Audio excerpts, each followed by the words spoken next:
Good morning to you, wherever you are. Welcome to Thursday on the AM show. And we kick-started with that because, of course, it's on our chopping board today. But here's what you can expect. After the news, we'll be joined by Maxwell Lukuto. He is the NDC's parliamentary candidate-elect for South Tongue. He joins us for the news review, followed by sports with Muftau Nabila Abdullah. And then we get into our big stories. And like I mentioned, that pot boiler, ECG meter theft. Joint News investigations have uncovered a cartel, including staff of the ECG and security guards, who forged documents to sell unapproved meters to prospective consumers at exorbitant prices. That, together with the collaboration between the Federal Bureau of Investigation, which has joined the Office of the Special Prosecutor in a synchronized effort aimed at delving deeper into the matters in respect of former Sanitation Minister Cecilia Abena-Dapaah. Now, the joint investigation will touch on assets and financial transactions tied to Mrs. Dapaah within the United States. And again, the governing New Patriotic Party is lacing its boots ahead of its presidential primary. That comes off shortly in November. We'll be interacting on all of these matters with Edward Bawa, his Member of Parliament for Bungo. He'll join us for that conversation. Then again, we'll be turning our gaze to neighboring Liberia. The National Election Commission of Liberia has declared results from 16 polling stations from Montserrado and Bomi counties. Now, the results put the Unity Party's Joseph Boakai ahead of the incumbent George Weah, but that's just a drop in the bucket. We'll get more information about what the latest is from Nana Yaojima, our man on the beat. But also coming up, it's another edition of Pija. What is that? It's something put together by the Writers Project of Ghana, the Goethe Institute Ghana, and the Foundation for Contemporary Art Ghana.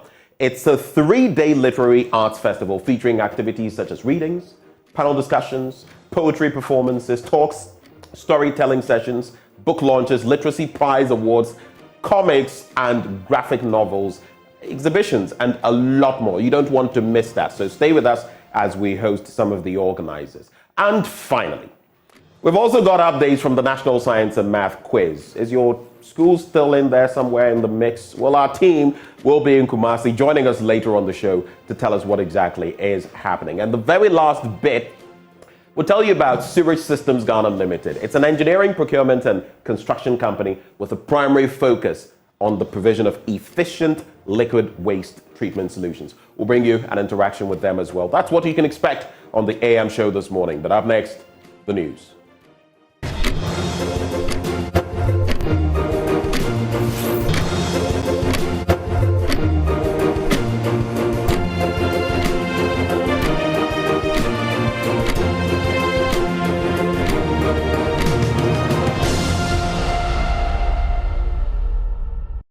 Thank you for staying. Let's get into our first story now on our news belt. And the originator of the leaked tape allegedly plotting the removal of the IGP, Daniel Bugrinabu, says he has no regrets for recording the conversations with the senior police officers, COP Alex Mensah, retired, and Superintendent George Asari. According to him, his intention was to expose the mafia in the Ghana Police Service to the president because the content was explosive and a threat to national security. Mr. Nabu, however, indicated that he felt vindicated by the testimonies as the witnesses had confirmed the content of the tape. He therefore wants the committee to admit his evidence because the truth has been established. Else, he will be forced to leak the full tape to the media. Samuel Mbura has details in this report from Parliament. Chief Bugrinabu has maintained his silence since his testimony before the committee during the public hearing. He is growing impatient as the investigations seem to be prolonging. He firmly believes that the case's facts have been sufficiently established and should be closed. If not, he may be compelled to release the full tape to the public. I never regret it. But JB said he never spoke to you on phone. He admitted yesterday in the committee. One of them. So now JB also admitted that? Yes. All of them admitted. They tell if you want to play the tape for you to see. And if they deny it, I will tell the committee and get any television station and read and play for the whole Ghanaian to hear it. I have it with me. Furthermore, the legal team representing the IGP supports Chief Bugrinabu's assertions Spokesperson for the legal team, Kofi Bento, said it has been revealed by the accusers that the tape was not doctored after all. Note that Chief Bugrinabu is a chief, and it's a serious thing when you say that he has lied. So yesterday that correction had sufficient weight that indeed everything the chief had said was true, correct. And the tape was not doctored. It's just a long version and a short version. The long version had all kinds of things that were not relevant. So the suggestion that there was a doctoring of the tape was entirely not true. If you compare the two tapes, everything that was on the short version is what was on the long version, plus all the other stuff that was not necessary. The important part is that the witnesses confirmed that there was nothing untoward. Chief Bugrinabu did not, doctor or do anything. They committed and admitted that he was right. However, Chairman of Parliament's Ad Hoc Committee, Samuel Atachia, acknowledges the receipt of additional evidence which has contributed to the investigations coming to a close. He also noted that the lawyers for the IGP have backtracked the allegations of bias against him. The matters are coming to a head, and we afforded the witnesses the opportunity to say whether they have any additional matters they want to look at.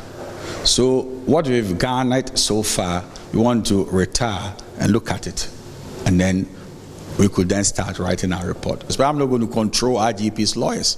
I've said it several times.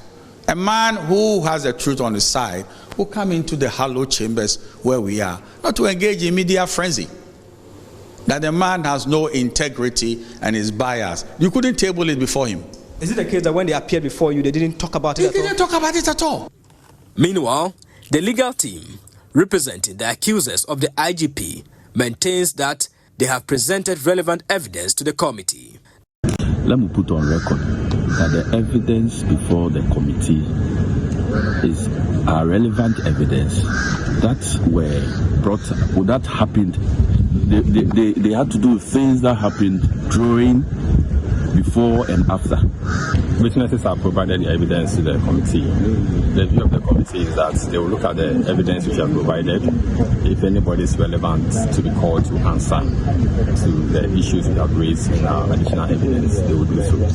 So the committee decision that we are waiting. The in-camera hearing involving witnesses has been suspended indefinitely. The committee will convene on Thursday to review the presented evidence and finalize their report. Samuel Mbura, Joy News, Parliament House, Accra.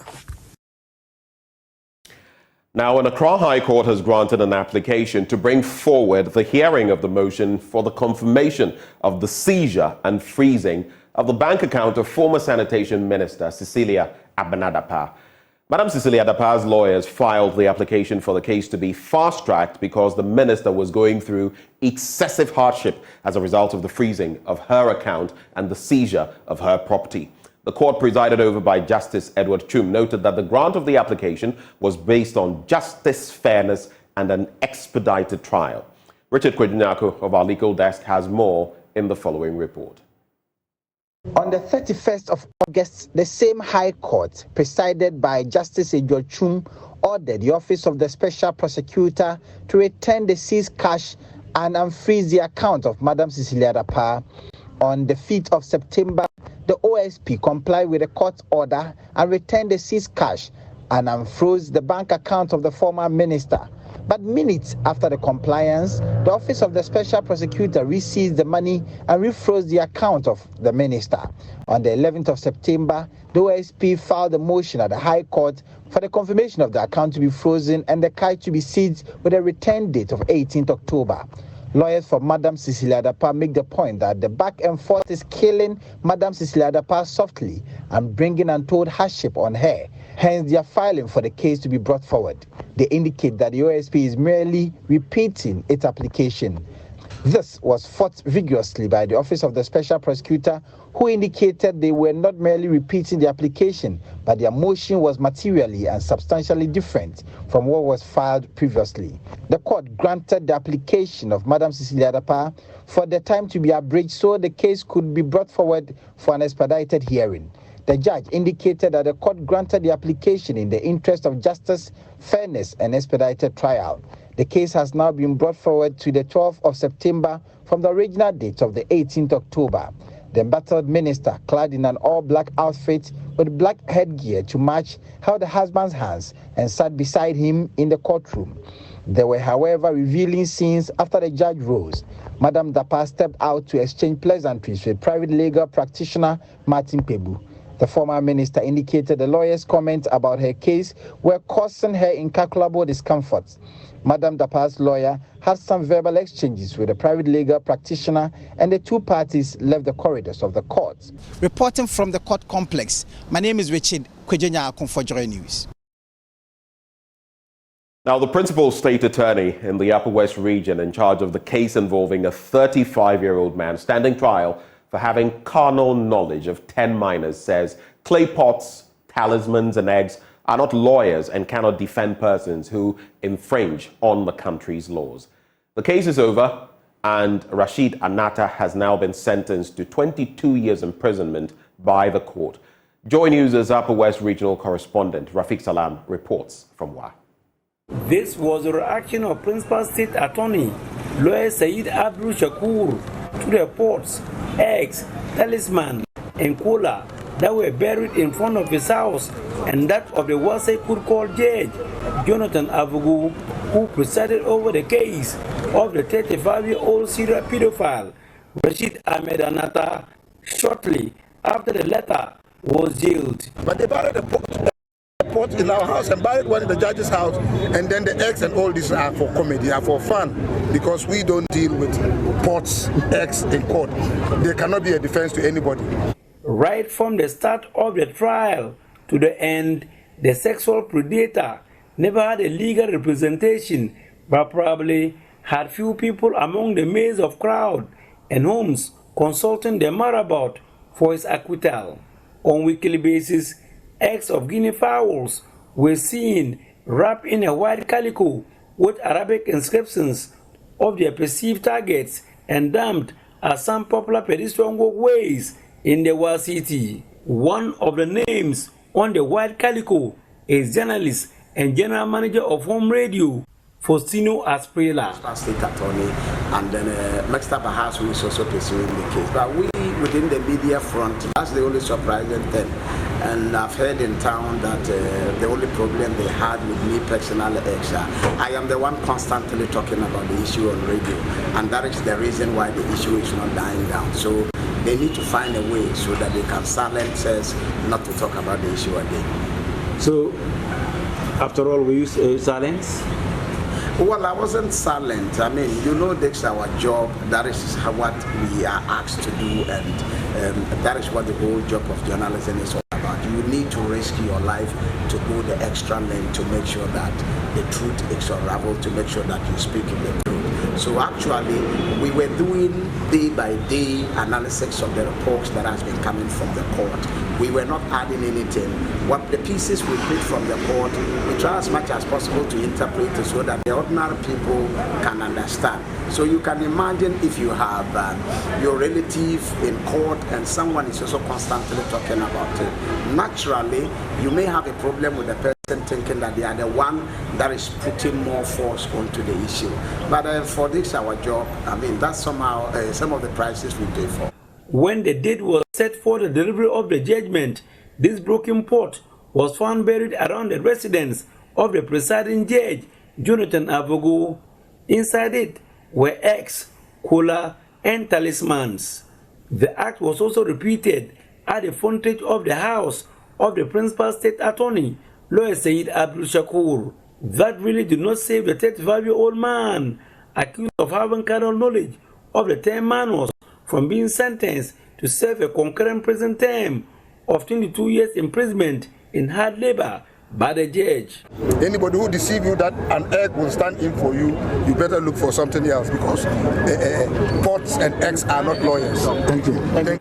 The disgraced popular wedding MC walked out of the colonial antique building of the Wasai Court with his head down, knowing too well that the dance floor that he has authority over is completely different from this court, where judgment rests on the bosom of the judge and spiritual powers has no place in. Anata for now has his wings clipped and belongs to a world that life there is strictly regimented. Reporting for Joy News, Rafik Salam. Wa. In our next story, the Executive Secretary of the child-centered non-government origination Up North, Life Again, Saudatu Mohammed, has called for the inclusion of sexual education in the curricula of schools in the country. According to her, the lack of sex education at schools, especially at the basic level, is a contributory factor to the increasing cases of teenage pregnancy among girls. Saudatu Mohammed made the call at the celebration of the International Day of the Girl Child in the Upper West region. Joy News Upper West regional correspondent Rafik Salam again reports from Wa. The International Day of the Girl Child is being celebrated every year to address the challenges girls face and to promote girls' empowerment and the fulfillment of their human rights. Two girl-centered non-governmental organizations, Life Again and the Community Development Alliance, CDA, join hands with the Upper West Region's Office of the Department of Children to celebrate the day in the region. 70 girls, comprising of 50 school-going girls and 20 girls who are out of school, took part in the event where they laid bare the challenges they go through with a view to finding solutions to them. Some successful and influential women in the region were also given the opportunity to tell them their experience and leadership journeys with a view to mentoring them. And I want to use this opportunity to tell those who are following boys, my sisters, my daughters, stop. It has made some of your colleagues to be in the house. A lot of them, even when the opportunity is given, re-entry policy, it's not everybody that can handle it. It's not easy. Feeding a child while going to school. You were alone, you couldn't make it. Now they've added you something. The opportunity is there. But because of the stress, don't think that because there is an opportunity for you when you are pregnant or when you give birth, you can still come back to school. But there are a lot of challenges in it. One major challenge which girls in the region face is the issue of parental neglect, which in many occasions resulted in some of the girls being pregnant and others married off. Statistics from the Ghana Health Service reveals that the country every year records 110,000 teenage pregnancies. 4,000 of them were found in the Upper West region. Executive Director of Life Again, Saudatu Mohammed, blamed the issue on the lack of sex education in schools in the country, which she want the status quo to change. We know as a country we don't have sex education in our schools, and also at home parents don't talk to their children about sex. Even when girls see their menses, mothers don't talk to them to explain to them what it means. And I believe fathers don't even engage boys when they have their first wet dreams to explain to them what it means. So there is so much gap. There's a gap when it comes to sex education, and we believe that this is one of the key causes of teenage pregnancy in Ghana and also in this region. Programs Coordinator of Community Development Alliance, Dokogre Mexi, on her part, however, wants parents to live up to their parental responsibilities. People in the region here, I can say confidently that over the years that we have been working with these girls, we have been working with parents, they hide behind poverty and neglect these girls on their own, because people give birth to children and leave them to their fate. Whatever happened to them, parents don't care. So these are real challenges that these girls face within the community that we think parents need to come together. You've given birth to a child, you need to be responsible for these children so that they grow up to become responsible people in the community and the society at large. And I have learned, my name is Akuzoba Nama Elizabeth. My name is Mohammed Bahietu, a student of one municipal model JHS. I am here to celebrate International Girls' Day, and I have learned a lot. And one thing that I have learned is that I should take my studies seriously and listen to advice from my parents. My name is Akuzoba Nama Elizabeth. I'm a student of World School for the Blind. We have learned that as a girl, what men can do, you can also do. So we shouldn't allow ourselves for men to deceive us and one day get us pregnant, which may drop us from school, and we can't continue our education. Reporting for Joy News, Rafik Salam. Wow. Thank you for staying. That's our recap of the news. Up next, we serve you the news review with Maxwell Lokuto.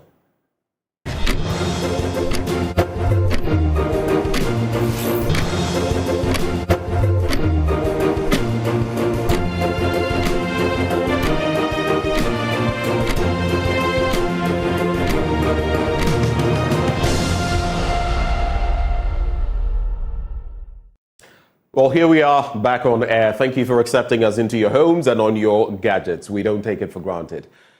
This is the news review segment, and I'll be joined shortly by Maxwell Lokuto. He is candidate-elect, Member of Parliament-elect, well, I should say candidate-elect for South Tong. I always get that in a fuzz. He joins the conversation. But before I get to him, you see him there in the background. He's raring to go. This segment always brought to us by Endpoint Homeopathic Clinic. They're offering free prostate screening, free female fertility screening. Now, here's where you can locate them. Wherever you are, just make your way to their branches. Here in Accra, they're at Spintex, opposite the Shell signboard. In Kumasi, Kronum Abwehia, behind the Angel Educational Complex. There's Takrade Anaje State. There's Tema Community 22, Techiman Hanswa and Siamanzama. Their call lines 0244 867 068 or 0274 234 321. Endpoint Homeopathic Clinic, the end to chronic disease. But not right now. We have Maxwell Lokuto, MP candidate-elect for South Tong. He joins the conversation. Maxwell, this title of yours, it gives me a lot of, but you have to go all MP candidate-elect. Just become, okay, so when you become MP, I think it will be simpler for me. I'll just take it from there. Max, good morning.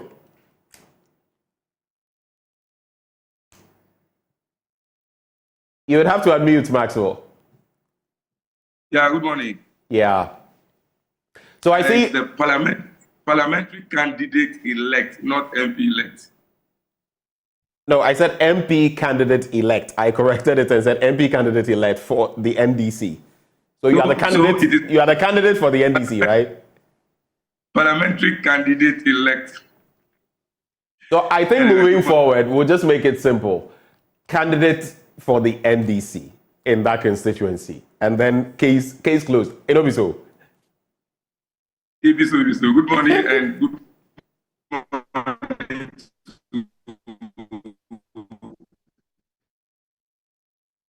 It appears we're having some challenges with Maxwell. But in the interim, while we try to get Maxwell back, the connectivity, I know he may be in his constituency and sometimes it gets a bit patchy. But I'd like to find out from those of you watching, the latest developments in Israel and Palestine. I mean, I don't know whether some of you have, I know definitely some of you have, but whether the most of you watching this morning have followed that. It gives me a lot of trouble.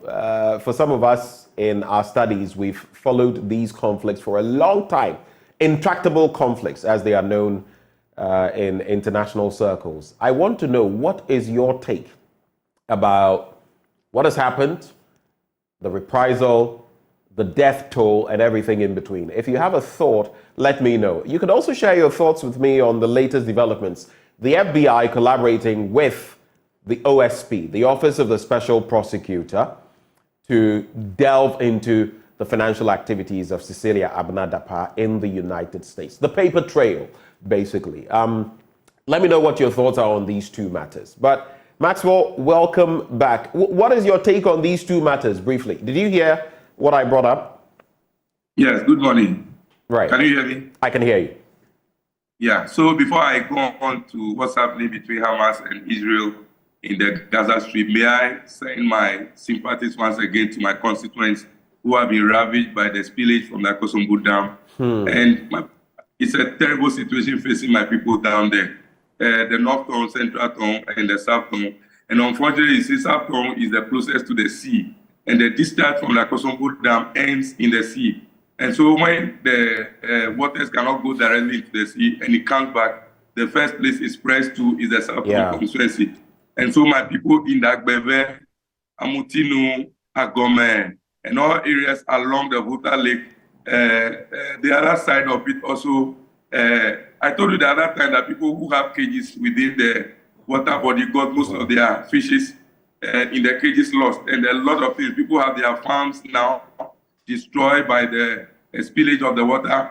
And it's crazy. Yesterday, I drove to the constituency, the speed, the volume, and the intensity with which the water is flowing. You know the Sugakope Bridge. Yeah. You know the Sugakope Bridge. When you're driving over the Volta River, crossing Asukwe to Sugakope, when you see the level of the water, how far it has risen up, and you see the aquatic waste in the water that has been cut off from the upstream, coming down to downstream, and it's coagulating around the bridge. It's but the bridge itself was not compromised, right? The bridge itself was not compromised. I'm only asking that because of what recently happened to the Doli Bridge.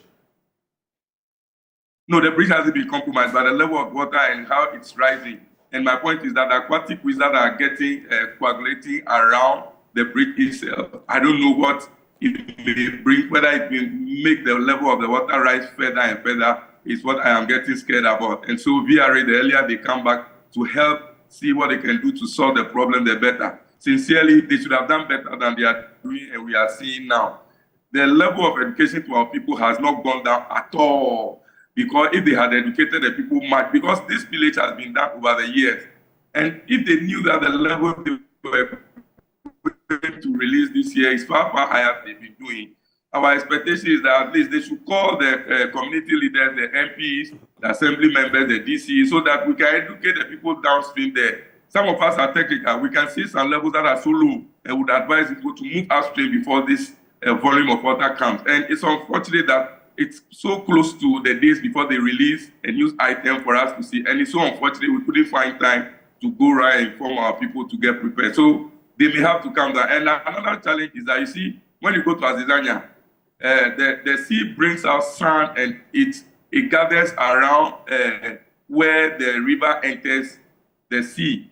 And so the responsibility lies on VRA to continually dredge this area so that there can be a free flow of water into the sea, which they don't do. That's also one of the problems. So the flowing of the water from the spillage into the sea is also another challenge. And so we want VRA to come down and solve their problem. And it's unfortunate that the amount of volume of water until our peak from Akosombo Dam itself means that there is so much volume of water to be spilled again. And sometimes the impunity with which they do this thing leaves a lot to be desired. Of course, I am amenable to the fact that if they don't spill, the dam may also be destroyed. But my problem is that they should get people informed. Once you know the volume you're going to spill, you can calculate how wide this water will go to the inland. And so you inform people to that extent so that they can get prepared for it. Right. It's so unfortunate, and I can't do anything but to sympathize with my people this morning. All right. You spent quite a lot of time on that all-important matter, yes. So maybe let's get into the papers, and then later we can get into the Hamas and IDF or Israel as they slug it out in that region. But the Daily Graphic this morning, National Service Scheme ready for autonomy. We've heard Mr. President talk about the fact that it's ready to become an authority. 115 billion Ghana cedis goes into education, or has gone into education since 2017. SHS's take 12.96 billion. That's according to President Akufo-Addo as well.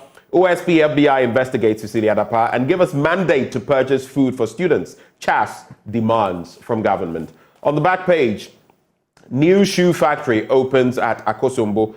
It reminds me of the jute, the leather, the tannery, and all of those things under Nkrumah. But sometimes it's, I was watching this bit on YouTube recently. It goes all the way back to post-independence, right after independence, and Ghana. And what was said, there was this foreign show, I think from the UK or the US, and they were, talking about Ghana. Ghana was the focus. And it was so interesting, even the words. And they came down here, had interviews with people. There was this lady who was in charge of one of the newly formed governmental agencies. And here she was. Even the English they spoke at the time, way back when, you compare it to our people today, and you ask yourself, where did everything go?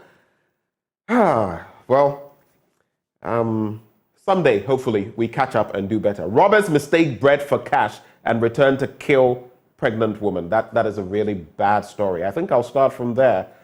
Two robbers who mistook a loaf of bread wrapped in a handbag for a bundle of cash returned to kill the wife of their victim when they realized their booty was a mere breakfast staple. The robbers had attacked 42-year-old Raymond Suglo, a businessman, and his wife at Jang in the Nadoli Kaleo district in the Upper West region around 9:30 p.m. last Monday. Mr. Suglo was returning from his shop when the robbers arrived on a motorbike wielding a gun and a machete. The couple managed to step into the confines of the room, but before they could lock up, the robbers engaged them in a battle to force the door open while their children were in the bedroom. During the process, the robbers shot through the door, injuring Mr. Suglo.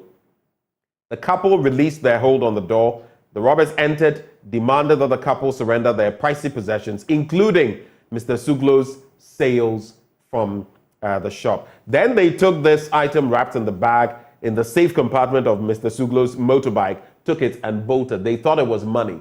And when they realized it wasn't, they actually returned.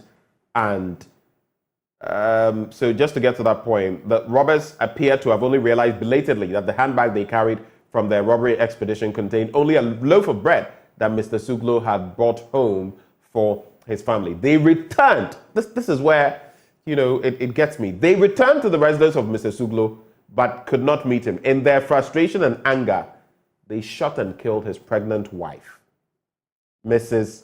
Dorothy Suglo, and fled.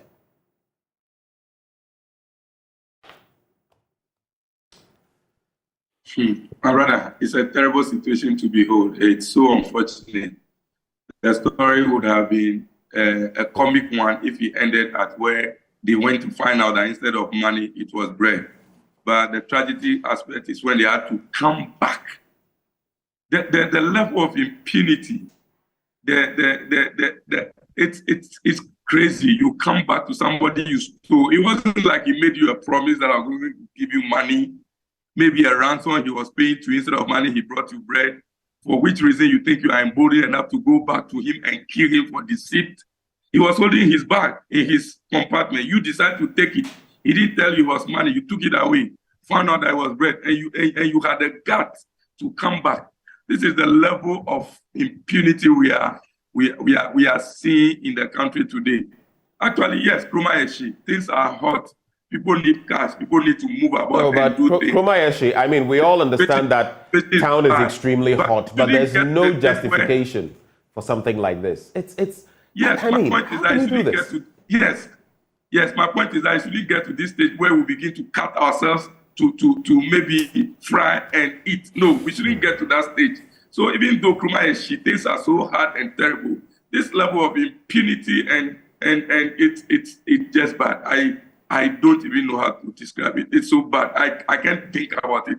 It's so terrible to hear this morning that a pregnant woman will be shot because you were looking for money from somebody you stole from's bag. You couldn't find, and you had to go back and kill him because you didn't get the money. It's so bad. It's so bad. The police say, and I don't know whether initially when this happened, they had called the police, because then I would have said between the time when they made their getaway and then came back, I mean, if some report had been lodged, what was the timely intervention? Maybe that could have prevented something of this sort. But a police source says the regional command has mounted an intensive search for the robbers and urges the public to report anyone with a peculiar wound on the face. I think one of them actually got wounded. To Mr. Suglo and the family, our condolences. No one should go through something like this. There's also, the government has invested more than 114.5 billion Ghana cedis in the educational sector since 2017, President Akufo-Addo has disclosed.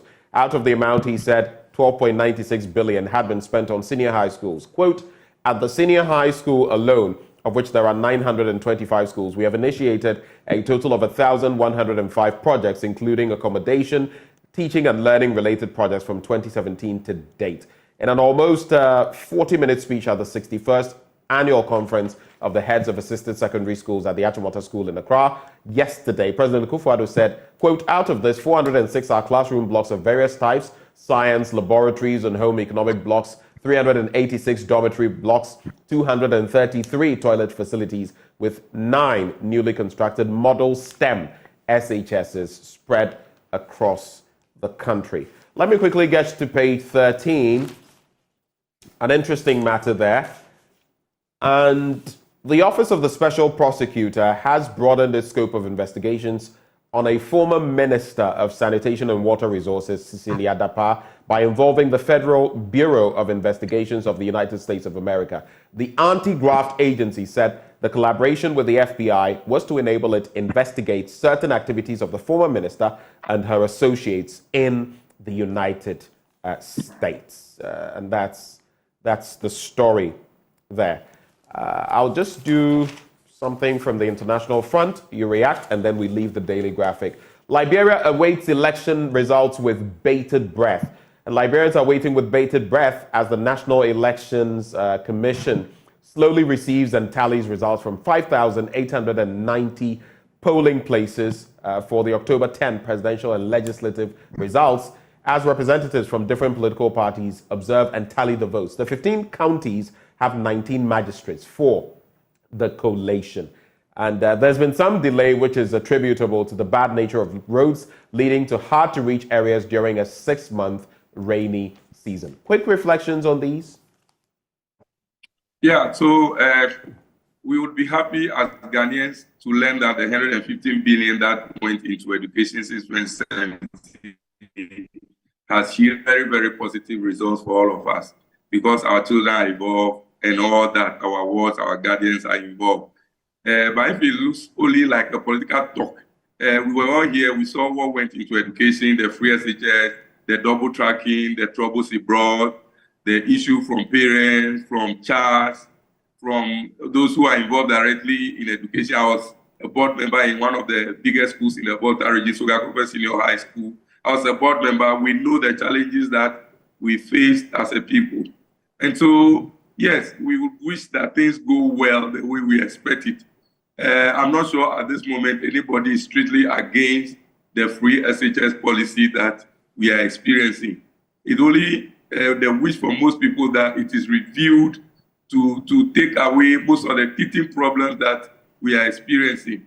From the how much we spend on it, if we can look at it and make sure that those who may want to enjoy body facilities pay something for their feeding, because also feed themselves.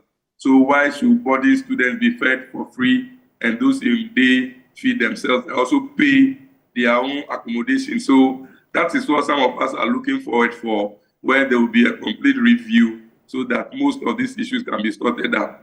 Now, about the president touting the results that we are getting, it's unfortunate that it looks like he's comparing mangoes and apples, because hitherto we were under the West Africa Examination Council WAEC, and now it is like the Ghana version of that education. And if you see the way things go, the way past questions and answers were bought for students to just read and go write their exams and pass without textbooks being provided to the schools, the way the examination or practices that we experienced over the period, the way some teachers who are supervisors have been compromised to help the students, it's so unfortunate that we experienced those things, and out of which the results we got are what the president is touting now.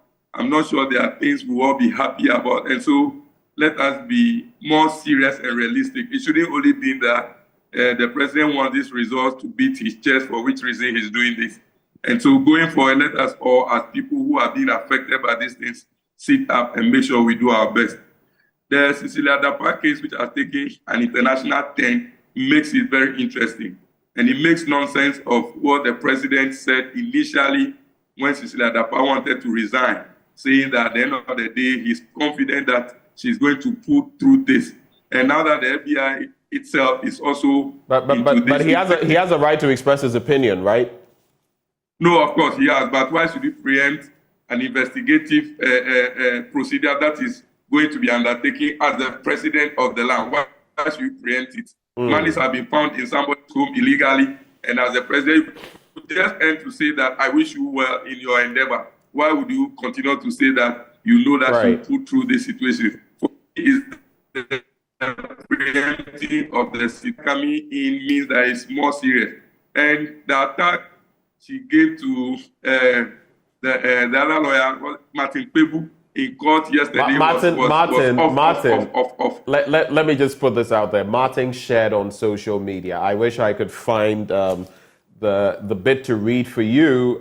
He says the picture that was put out has been misconstrued by many people. Just since you started on that trajectory, let me let you know. I will quickly get to that. But basically, he suggests that the picture it paints a picture that is in the case, and that they were not having any banter. Okay, so I think there it is.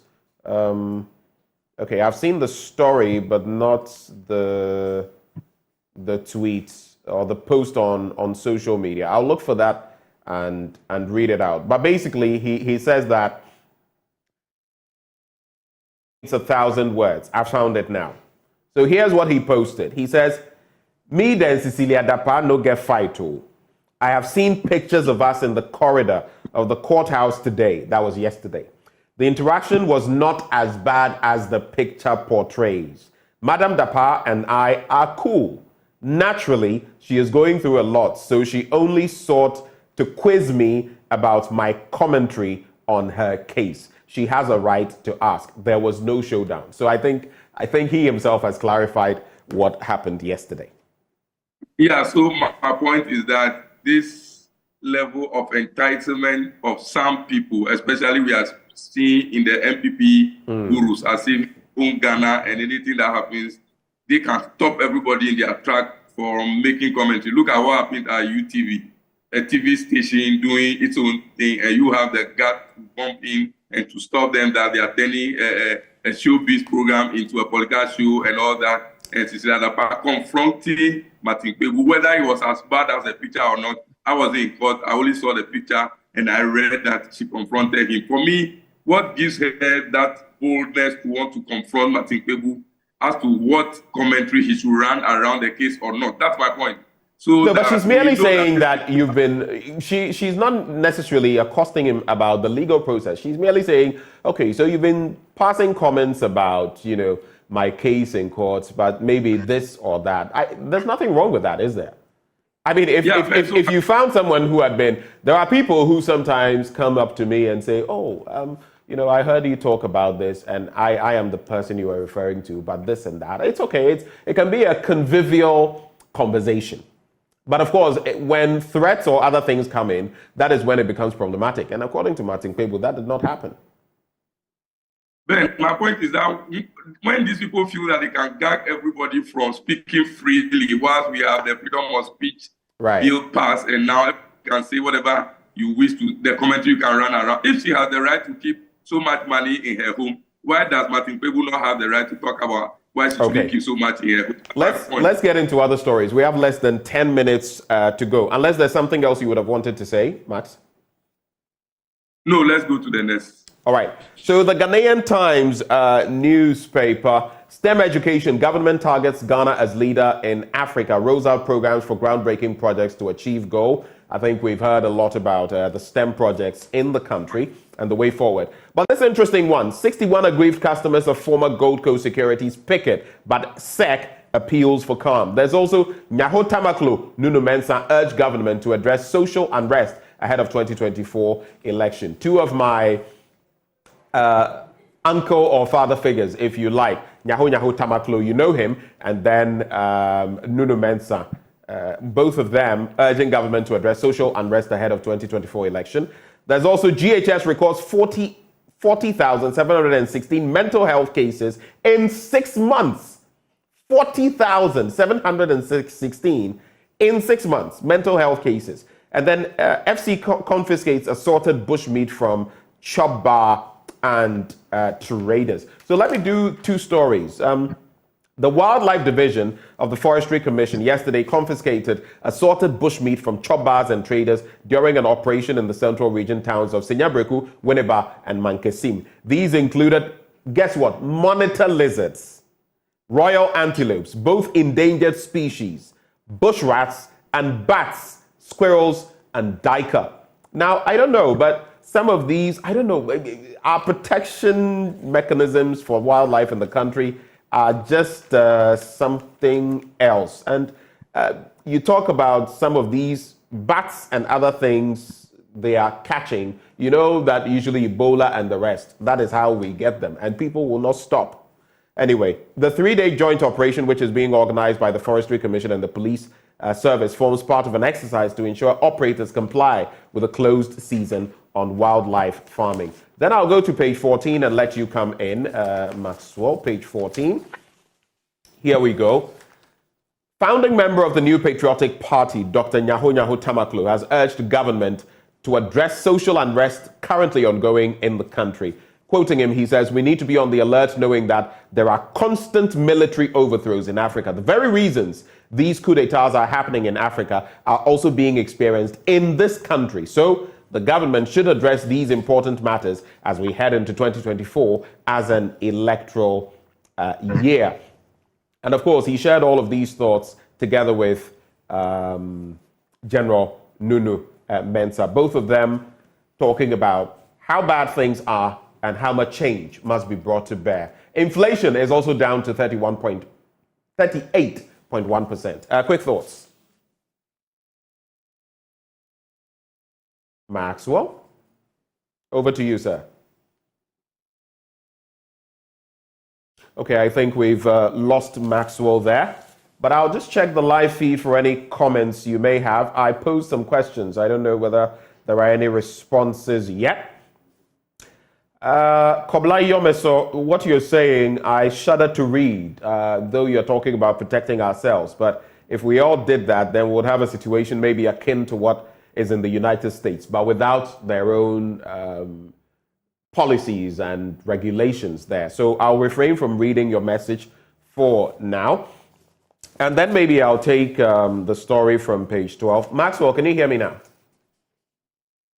Yeah, I can hear you. Can you hear me? I can hear you. Please go ahead. Yeah, so like I was saying, I'll start from the STEM. It's always whether it should be STEM or STEAM. STEAM means that art you want to add the arts. The STEM is science, technology, engineering, and mathematics. Right. Yeah, so it's always been a fight. I know one professor whose son has been fighting government to add the A, which is the arts. And so like I want to say it shouldn't be also a lip service being paid to establish a center, and up to now it's not found the light of day. And so we shouldn't just be talking about these things. The Minister of Education is fond of talking and touting policies, but it doesn't get to the ground. So let us seriously work on this. Now, about the new Nansafo that we have in Ghana, Mensah Nunu and then Nyaho Tamaklo, elder statesmen who have been part of the MPP government and they are still part. And so for me, it is time government listens to these people and shouldn't take things for granted. The demonstrations that we are experiencing are here, they fix the country, and the other one will be having a daily demonstration in December.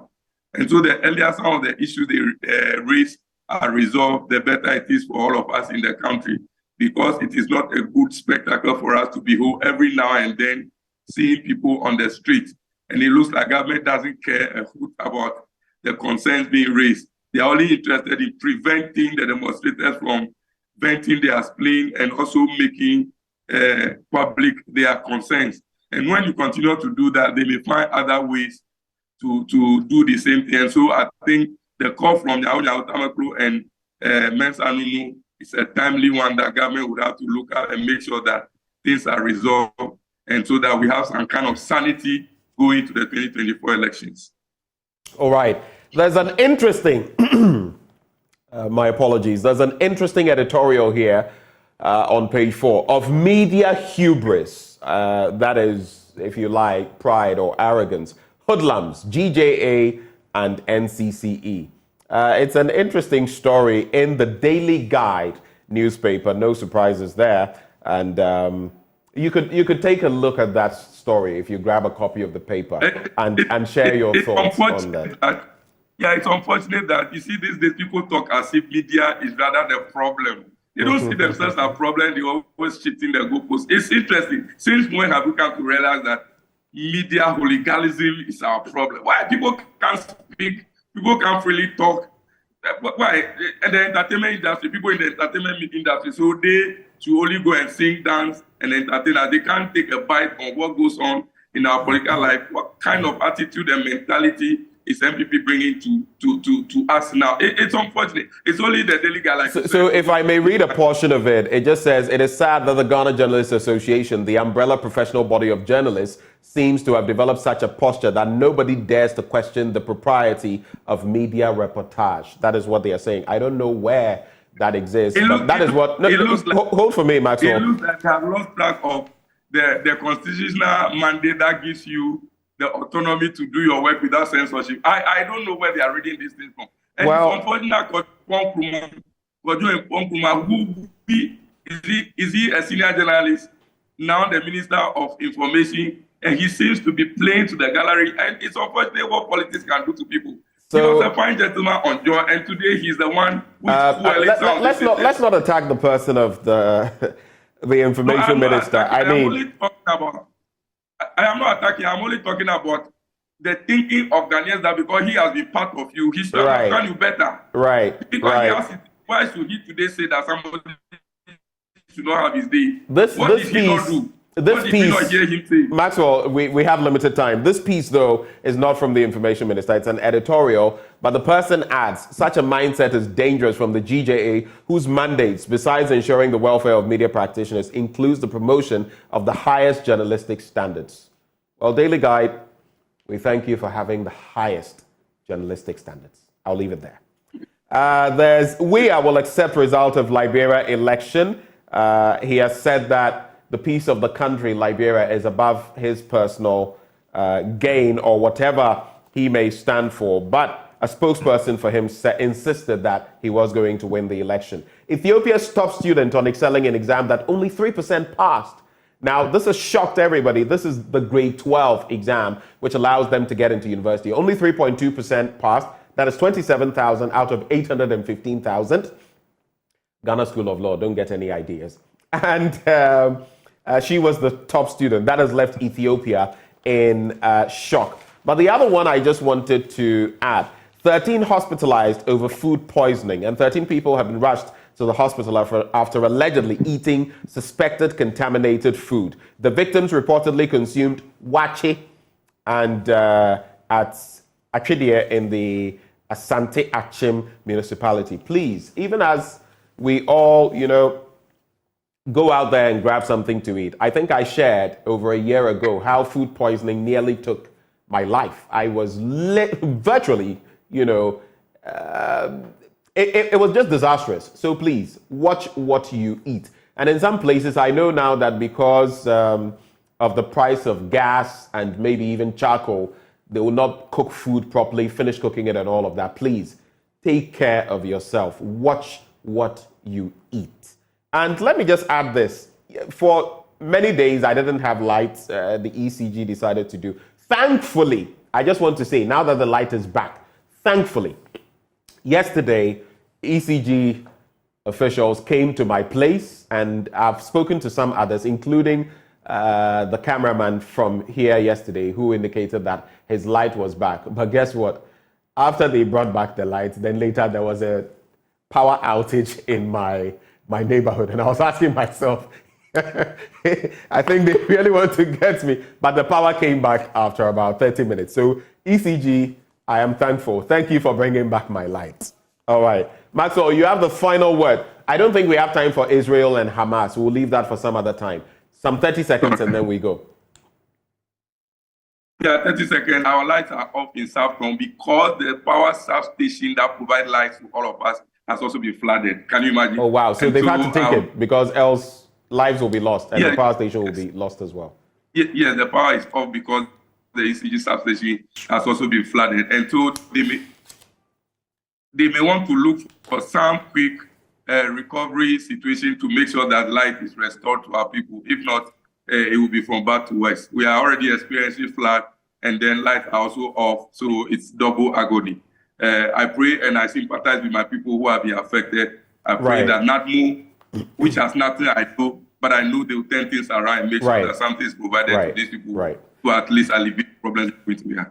Maxwell, thank you so much for joining the conversation this morning. Maxwell Lukoto, he is MP candidate-elect for the NDC in South Tong. Thank you so much for joining the conversation. Let me just do this. Today happens to be World Sight Day, and there is some free eye screening going on. I'm just sharing with you at the Oblogo Health. So it's actually at the Wejagbawe Municipal Hospital today. Wejagbawe Municipal Hospital, and it's for free. So just pass by and get your eyes checked. I also have a bit of a birthday request this morning. So there is happy birthday to Patrick Kwesi Brako Kumo, MC for Wejagbawe.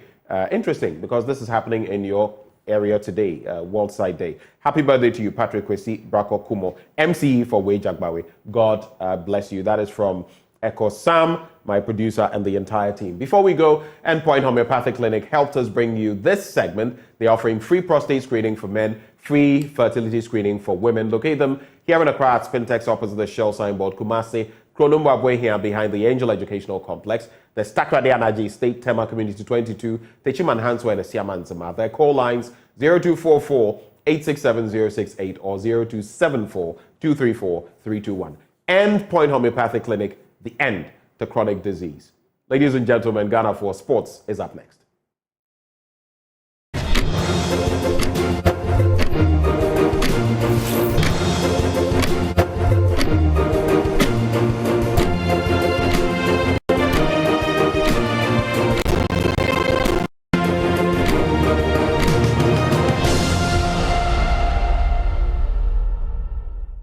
Time now to bring you sports on the AM show with me, Muftau Nabila Abdullah, and later today, Ghana will know its opponents in this next year's African Cup of Nations to be staged in Côte d'Ivoire. The Black Stars finds itself in Port 2 and with the likes of Nigeria, Cameroon.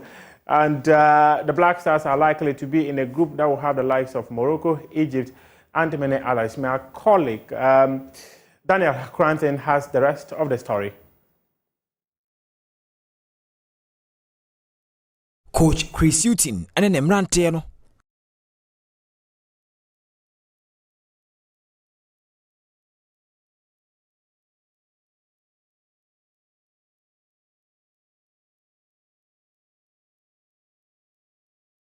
The Black Stars will be hoping for a draw that grants them an opportunity to qualify to the round of 16 and subsequently to the quarter-final and semi-final as well as the final. To end is over 40 years of waiting to win the competition. Let's go through the format of the draw for the African Cup of Nations. And the 24 participating teams will be divided into 6 groups, which is A, B, C, D, E, and F, of 4 teams each. So the host country is at the top of Group A in position A1. The trophy holder will be the head of one of the remaining 5 groups. The other 4 group leaders will be determined based on the FIFA ranking. So the top 6 teams made up of level 1. They are going to be that. And then the other 18 teams are distributed in groups of 6 in each remaining, which is level 2, level 3, and level 4, according to their FIFA ranking. So this is the pot allocation. According to the FIFA official ranking issued on 21st of September 2023, the 24 teams qualified to participate in the final tournament of the Total Energies AFCON Côte d'Ivoire 2023 have been seeded into the following levels. So for pot 1, we'll have Côte d'Ivoire, Morocco, Senegal, Tunisia, Algeria, and Egypt. So the Black Stars finds itself in pot 2 and could face any of these teams, which is in pot 1 in the tournament. So the Black Stars finds itself in a pot with the likes of Nigeria, Cameroon, Mali, Burkina Faso, and DR Congo. And also in Pot 3, we have South Africa, Cape Verde, Guinea, Zambia, as well as Equatorial Guinea and Mauritania, all qualifying to participate in the African Cup of Nations 2024. So the draw will be happening later today in Abidjan. Let's talk about other stories, and we hear from Kumasi Asante Kotoko Technical Director, who also doubles as the head coach of the Sudan national team, Kwesi Appiah. According to him, the owner of Kumasi Asante Kotoko, Otumfuo Osei, has asked the supporters to be patient with the interim management committee of the club. Otumfuo said that it's important all supporters have patience for a new coach and a lot of new players. And in football, if you follow football for some time now, you realize that whenever there's a group of players, who are supposed to mess up with the old ones, it takes time. It doesn't take, a month, or it takes time for them to have cohesion, and that's the main reason why Otumfuo told all supporters to have patience for the team. At the end of the day, Kotoko needs results, but we seek and plead with each and everyone, that we all have patience and have some time for the team. And talking of patience, Accra House of Folk fans too would need to be patient with the vision of the leadership of the club, led by its board chairman, Togbe Afede, the 14th. He's called on the supporters to be people who contribute to the success of the club instead of spreading negativity about their very own property. So, when you are a genuine supporter, you have to understand this and keep supporting. You see what I'm saying? Arsenal, look at what they went through for many years until now. Liverpool, for 30 years in the doldrums until a club came in. So it's not an exact science. Let's get that clear. It's not like 1 + 1 = 2. There's always a lot of judgment involved, and many factors come to play in making a coach succeed or fail. One of the biggest failures was this coach who was doing so well, Coach Moyes, that he was doing very well in Everton, and then Manchester took him with high hopes. He didn't last. Since then, Manchester has been going in and out various coaches. We've seen even your popular friend, Chelsea man, Jose Mourinho, sacked from here and sacked from there. And for the first time, Germany sacked a coach recently. So please, with all due respect, it's not an exact science. And for an ambitious club like House of Folk, sometimes you have the patience, which is why you may change very quickly, the same way Chelsea has done over the years. And they are still struggling to get it right. Pochettino from Tottenham to PSG, struggling with Chelsea. So Chelsea don't know what they're doing. So please, with all due respect, okay?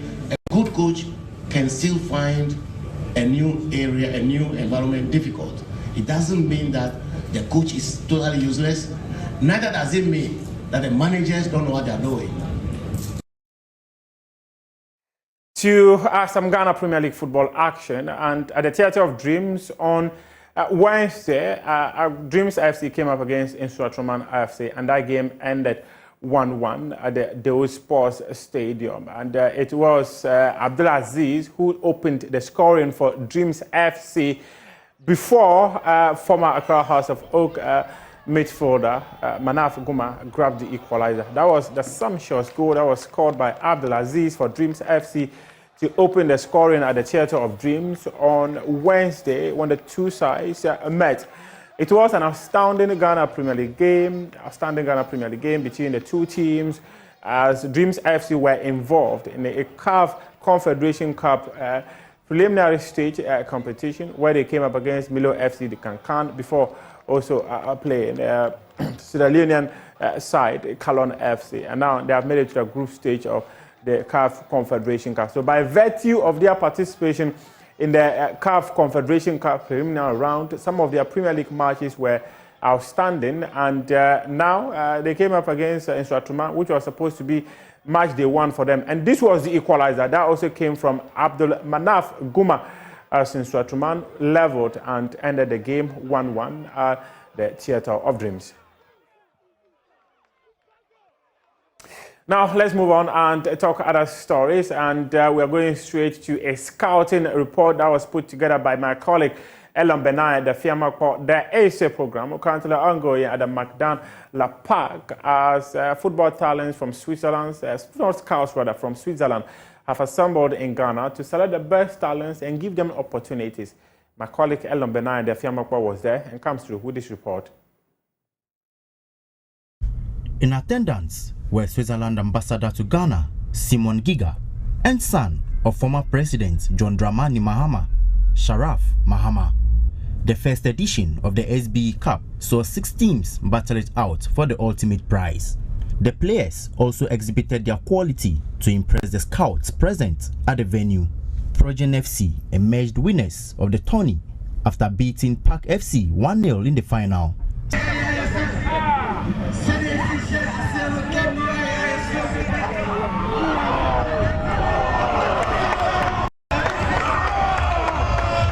Speaking to Joy Sports, CEO of SBE and former Switzerland defender Philip Degen and Daniel Boifio of DBG Empire were both happy about the tournament. I'm very happy to be here because I saw a really great tournament. You know, I played also in big teams in Europe, and it's a pleasure to see the young kids performing, playing, and you know, at the end, we need to have fun. We need to have pleasure. And there are some big talents which I've seen where maybe we can help in the future to make a big career. And, you know, but I'm coming also on the side working hard, and this is the main key in general in life, but especially also in football. And I hope we can help these kids to make a big career. You know, bringing opportunities here to the people who participate, the young footballers, serves as an opportunity for them to showcase what they have. And in the near future, also being developed by top European clubs. In the long run, Ghana should get top talents, you know, to represent the national team. And I think we should see some future stars. This should be some inspiration for the young ones. Yeah. Switzerland ambassador to Ghana, Simon Giga, is already looking forward to seeing some of the talents in the Swiss League. This tournament, there's actually a very special Swiss connection, you know, because we have SBE management here. That is a sports management agency from Switzerland, and they're basically scouting and recruiting footballers from all over the world, and some of them hopefully will end up in the Swiss League. So. Yes, I'm very happy, and hopefully I'm really looking forward to see some of these players in Switzerland soon. Sharaf Mahama also called for the organization of similar events to help in the discovery of Ghanaian talents. Once a player comes, shows his talent, he gets scouted by foreign agents, local agents, then they get put to a different level. I'm very impressed with the level I saw today, and I'm glad the boys have had the opportunity to showcase their talent. I urge more people to put on showcases like this.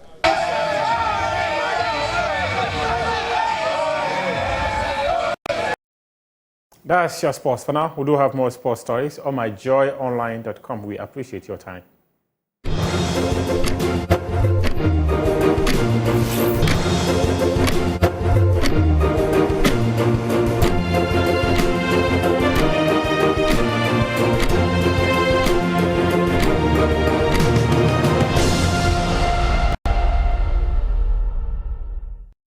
Welcome back on the AM show. Before I introduce the guest with whom I'm going to be dilating on all those matters of national interest that we have on the chopping board for you this morning, just know that water is life, and Awake is premium purified water treated through a strict purification process to ensure that every last bottle on the market refreshes you better. And guess what?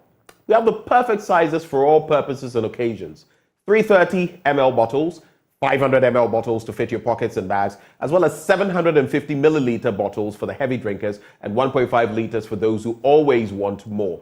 Now, our 19-litre jar bottles are also ideal for homes and offices. So wherever you are covered. All you must do now is drink Awake Purified Drinking Water wherever you go. So choose a bottle of Awake Purified Drinking Water today and get quality hydration. Awake Purified Drinking Water, one for life. Remember, for every bottle you buy, an amount is donated to the National Cardiothoracic Center. It's another quality product by the Casapreco Company Limited. For bulk purchases, just reach them on 0262 351 251. This advert is FDA approved. But let's get now into the conversation for the day, and let me let you know. We have one side, a representative of the NDC in the studio, because we attempted getting from the other side, mainly the MPP, the administration in power, and as has happened on a few occasions, they did not give us anyone. So just so you know, if you don't find representation from that end, it is not for a lack of trying. We cannot force anyone to come on the show. And if the NDC person is not here and the MPP person is here, we'll go hard on the issues. And if the NPP person is also not here, same. We don't determine that.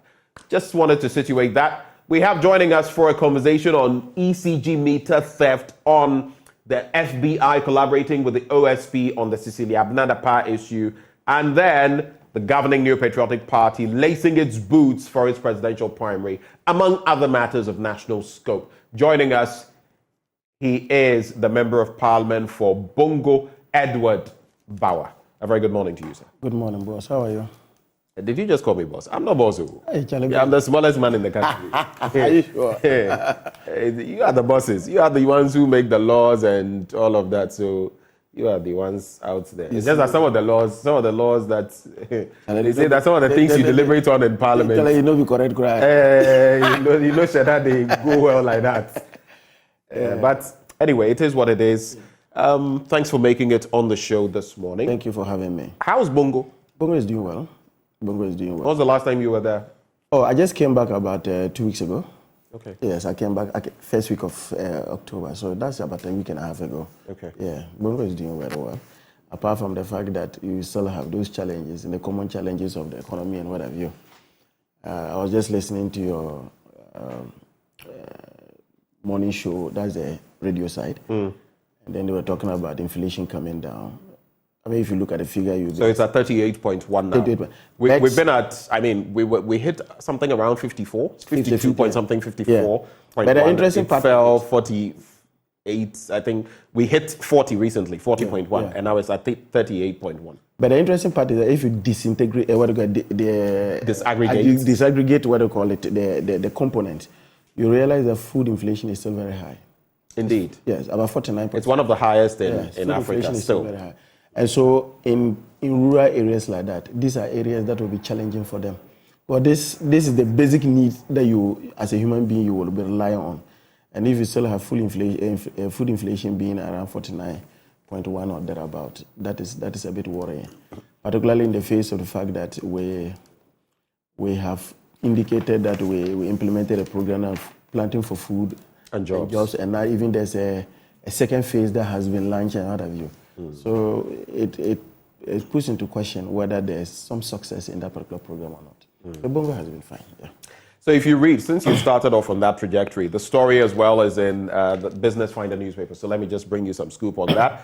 The government statistician also made mention of this in a briefing yesterday, that inflation for food and non-alcoholic beverages declined further to 49.4% from 51.9% in August. So there has been some decline of about 0.16, or 1.6 percentage points, while non-food inflation declined by 1.6 percentage points to 29.3%. So I think bit by bit, some of the metrics are showing some decline. But here's where it becomes tricky. When you go out there, something like fish, for example, I've noticed that when you go to any of these eateries or even the wayside joints and whatever, fish has become very expensive. If you look at some of us, we like the Zango rice and you go to some places and what they are now selling for about 25 cedis, fish. You look at it and not too long ago, that same piece of fish would have been 10, 15 CDs, and now it's about 25 CDs. Look, Ben, one of the things that if you want, just go on the street, people believe that the figures that we have, and of course, these are supposed to be averages, but the figures that are churned out by the Statistical Service, people believe that the figures are far higher than that in terms of the inflation. But why would you say that? Because the government statistician has time and again, he's come into the studio, he's been very gracious with us. Yes. Often, very often when we call upon him, he comes or he sends one of his main aides to come. Not aides, he's also in charge of it. Yeah, one of the top guys.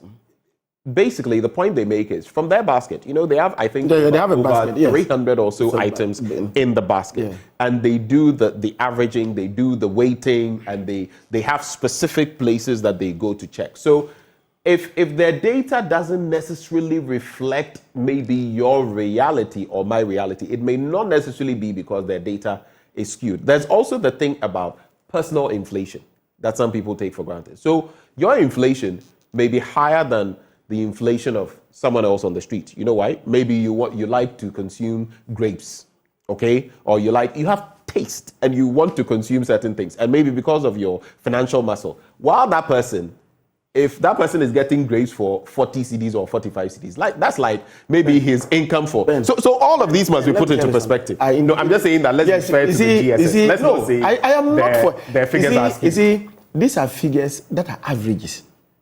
They are averages. Averages do not really tell you the truth. They just give you a fair idea. Look, the inflation, for example, if you take food inflation, the food inflation for Accra would definitely be different for the food inflation from, say, Brown Havel. True. You are getting a point. So there are people who have individual experiences because of the location in which they find themselves in. And that's why regionally too, you would see that so you see that regionally, you see that the inflation is different. And you see, I have not taken time to look at this year's or this current month's average. The breakdown. But if you look at it, it appears even the inflations in some of the less endowed regions are higher. Are higher in terms of they are higher, and I am yet to see, because usually the understanding is always that the urban areas will have more in terms of food inflation. Areas will be a bit higher because food is brought from the hinterland to this. So you calculate the issue of handling, transportation, what have you, and those things are all factored into what you get in the urban areas. But I have not checked this year, but I'm just saying generally, look. We should also, I just read an article by one of these lecturers from UCC, who indicated that, look, this downward trend of the inflation is not going to be sustainable. It's not going to be sustainable. Because if you read the script, there is the projection that, let me find out whether it's the GSS or the IMF. So the IMF has lowered Ghana's average inflation forecast for 2023 to 42.2% from the earlier 55.4%. The IMF is also forecasting an end-of-year inflation of 31.3%, while the government of Ghana has projected 29%. So let me tell you, we are going to have situations where we are going to festive seasons. Yes, that will impact inflation. Yes, it will impact inflation, and you will realize that where particularly these problems will come is that people will be chasing for dollars. Already you have a huge dollar bill that is given in terms of petroleum products. Then you now have a situation, because it's a festive season, people will be chasing dollars to go and come to bring. That is going to have an effect. And it is a seasonal trend that we always have, that when it gets to November, December, thereabout, because of the fact that people have to bring in import goods, the demand for the dollar becomes high. This is going to be factored into into the prices that are going to come. And so these are arguments people have just made. But let's watch and see, because this is just a forecast. Forecast sometimes may not necessarily be. I mean, before we started the year, we had indicated that our growth rate was going to be around 3% thereabout, isn't it? Isn't that what the Minister of Finance reported to us? Indeed. Then he reviewed it to 1.5. Now they said 1.2. But I've heard that the IMF country director is indicating that the 1.2 was based on some figures they earlier on had, but the new figures that are being churned out by the various institutions seem to suggest that the 1.5 growth will be met. So let's see how it goes. So as far as, where you sit, when you look at the economy, we've been told by the IMF that some things are definitely going well as far as meeting their requirements. There has also been a lot of pushback in terms of whether we have actually met those requirements for the disbursement of the next tranche of money, the $600 million that will be given Ghana. From where you sit, and also as a member of the NDC, how do you feel we are placing, so to speak, as far as the economy is concerned? And you can rope in the bit about the Bank of Ghana as well. Yeah, so let's put it in very clear. You see, the next tranche of the monies we are going to get is hinged on how we deal with the negotiation with our bilateral creditors, because it's supposed to be hinged on that. People have started talking about China again. Yes. So the question is that, to what extent have we made progress in that? The finance minister seems to be giving some positive vibes, talking about the fact that, look, he thinks that they would reach an agreement. But that is exactly what he has to say. He should be the last person to say something that will look gloomy, because he needs to give some hope and other things. But I was also listening to one of the officials from the IMF. This person had to do with one of the rating agencies. And then the argument he was making is that we may be getting to this agreement somewhere in the first quarter of next year. You see, even the bilateral ones may not be as difficult as the private, creditors. Those who just in the market, they have gone to invest their monies and then you've picked it up. That is going to be a very difficult one. So I think that we desperately need the next tranche, which is about $600 million. Right. We definitely need that for various reasons. But it also depends on how we negotiate with our bilateral, creditors in this particular area. I wish the finance ministry very well. Now, but back to the issues as to whether we have turned the corner or not. Look, all these things gymnastics. You tell me that, inflation is this. You tell me that our reserves are that, are this. All these things do not directly affect them. Because if you go to the streets, people are just suffering. Electricity bills are going up because these are part of the conditions that they have given, that they must ensure that the automatic, tariff review, which is 3 months, should always be done. So electricity tariffs are going up, water tariffs are going up, and these are the basic things that people simply depend on just to survive. And therefore, going back and looking at the situation of the Ghanaian is still not good. It's still not good. So the figures people will mention and say that, we have turned, I'm going to borrow the words of the finance minister, we've turned the corner. I do not believe that we have turned the corner. It's been a number of months since he spoke about turning the corner. But let's go back to the IMF and getting the second tranche of about $600 million, which would take our total now to about $1.2 billion. It is crucial that, and it's instructive to note, Pedro Ponkroma, the information minister, says it's not, getting creditors, external creditors, to pander to us or reach some agreement with us is not a prerequisite for getting the second tranche. That is what he said. And quoting him, he says, I don't think that if we look at the fine print, that agreement is a condition precedent for us accessing the next tranche. That's what he said. It is supported in a way by University of Ghana Business School Professor Godfred Bokpin, who says, I haven't seen it anywhere. Maybe I've not read the document well enough. I haven't seen anywhere where it stated that reaching an agreement with external creditors was a precondition to our getting the second tranche. That's what he said. But, Stefan Rude was in town. He's been spearheading the drive as far as Ghana is concerned with the IMF. He made it clear in an interview with Joy News that government must secure the required financing assurance from external bilateral creditors before its board, that is the IMF board, can approve the next tranche of funds for the country. And let me quote him as well, then you react. Just like we got the financing assurance before Ghana secured the IMF program, this financing agreement from the external creditors is needed before the IMF board approves the first program review. What do you make of all of this? So it's a bit confusing. Yeah, but I think that in all the three people that have who you have, are you going to say the most relevant is the most relevant is the IMF person? He's the most relevant because they are going to release the money. They know the conditions you are supposed to meet before they release the money. You see, as a Ghanaian, where I said, I will wish that it shouldn't be a condition. I would wish that it shouldn't be a condition because desperately government needs these resources.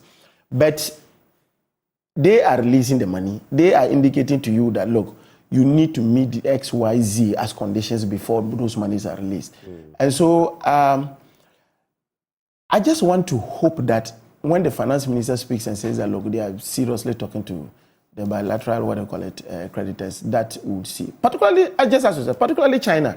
You know, I think last year or so, the government had already started going there. They went with a team to go and have a conversation with the Chinese authorities.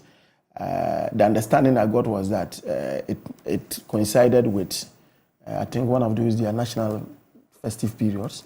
And so even though the finance minister spent all the monies without even checking on that, when they couldn't really have an engagement with the Chinese people.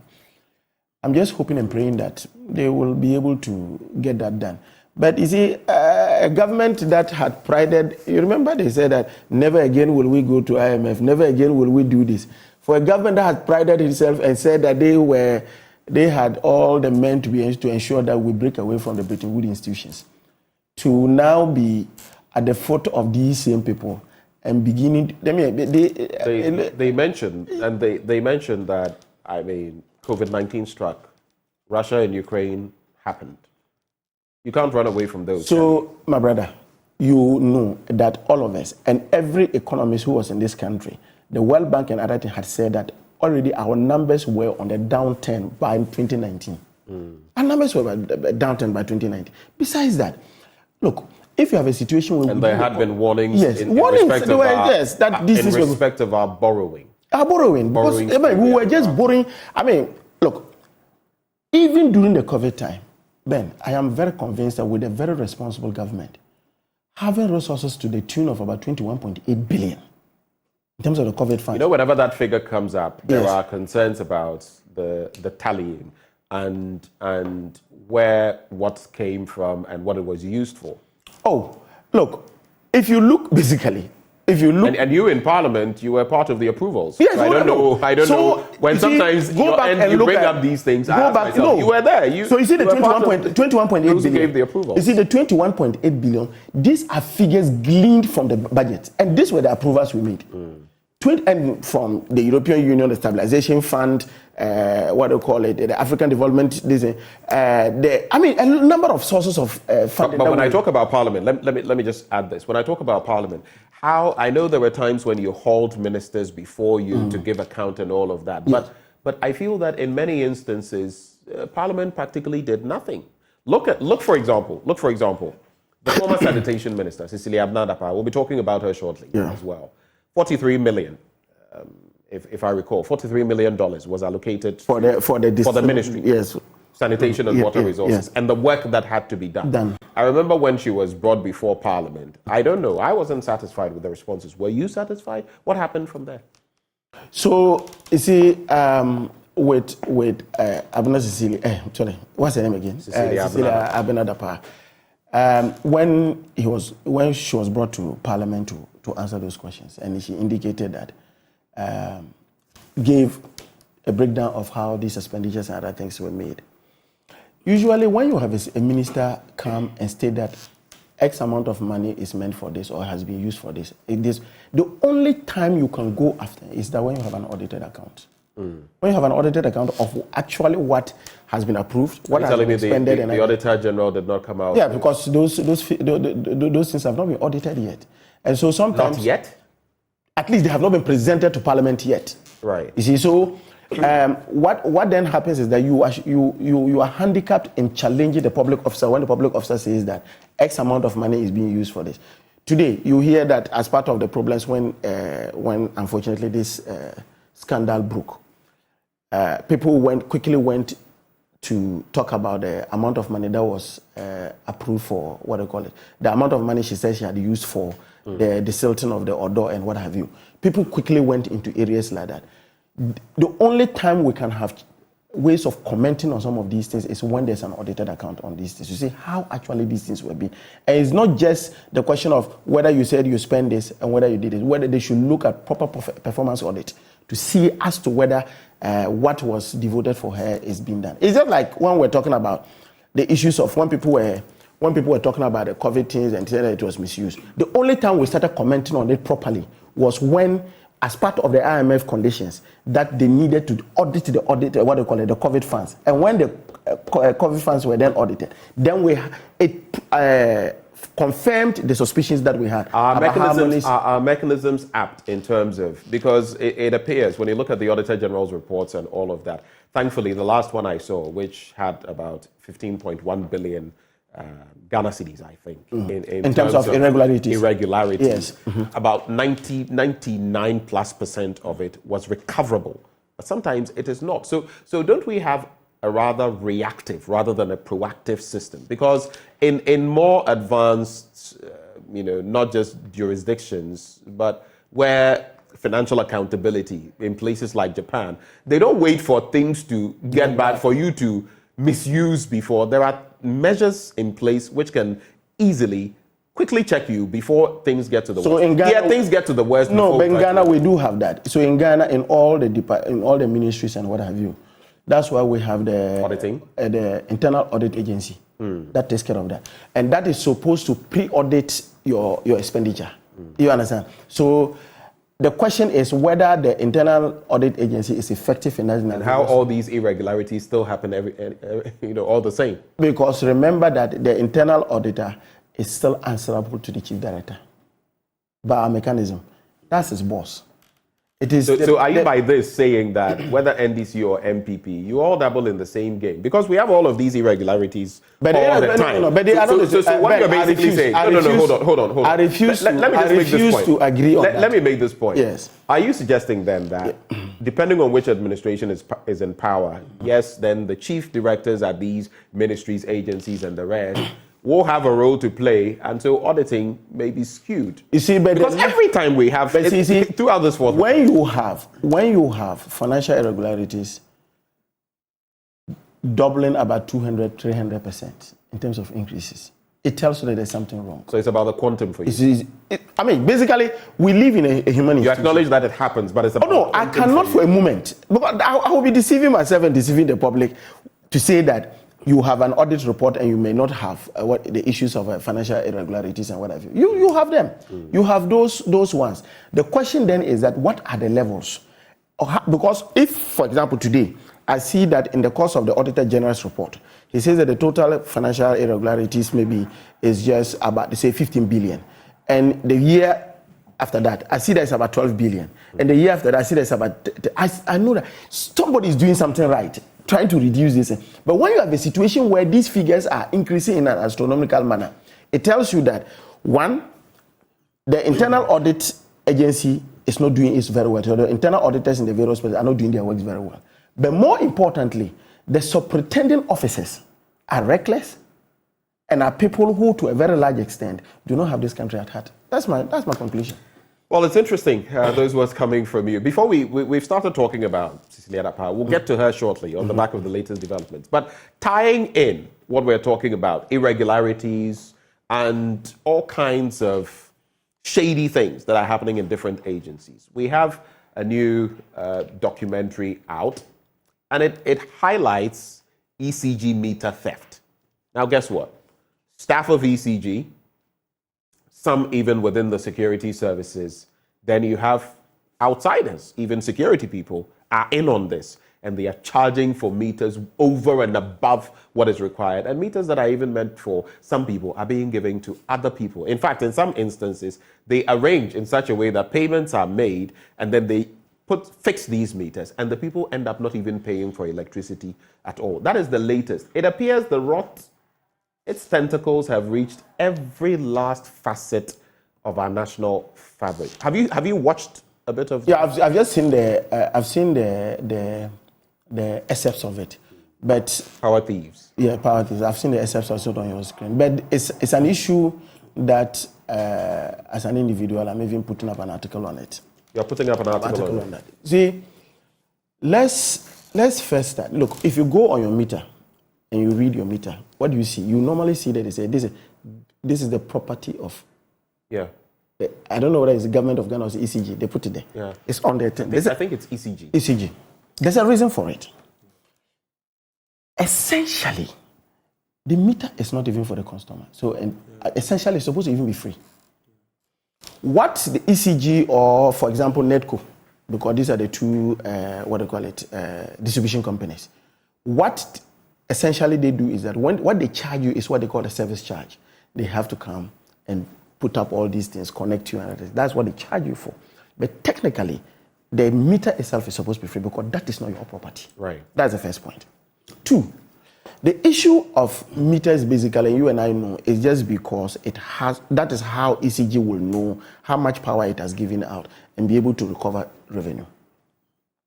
The challenges that we have, if you go back and look at the total losses of ECG, you know, ECG normally will break its losses into what they call the technical losses and the commercial losses. So the issue of meters and other things will fall under the commercial losses. Ben, I think that sometimes ECG itself is not serious with itself. How so?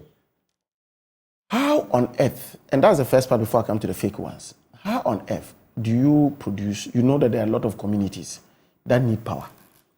There are a lot of people who may have put up structures and other things in various areas. They need power. They make an application to ECG, and the response from ECG is that they do not have meters. Now, it gives the person an incentive to say that, look, since you do not have meters, then, and I still will have to carry out my business or maybe have electricity at home or what have you. And therefore, the person is then forced to go and,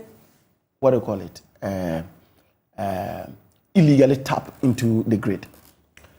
Or the person then comes, and because you then have a situation where people then have some of these fake meters around selling, they say, oh, then I have a meter here that I can get.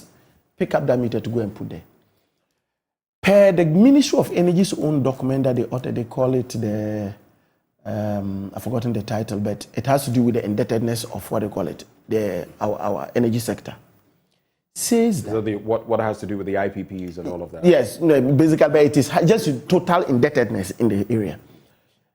The document says that on annual basis, and I want you to quote, on annual basis, ECG loses about $180 million as a result of power that they cannot account for, and particularly on the commercial side. I think recently Samuel Dubik Mahama was on Joy 99.7 FM, and he alluded to the over 1 billion Ghana cedis. So you have a situation where ECG is not able to account for this. So what then happens? ECG is not therefore able to pay the producers. So the producer, let's say I'm an independent power producer, I give you power for 100 Ghana cedis.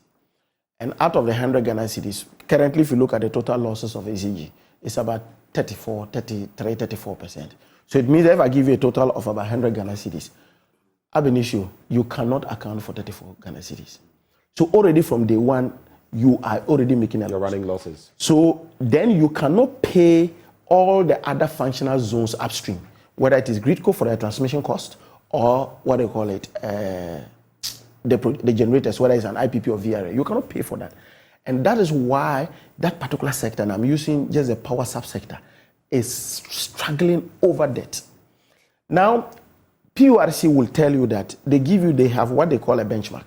So what they do is that they say, PURC says that for this year, in terms of our tariff review, your benchmark losses should be, and currently what PURC says that is 21%.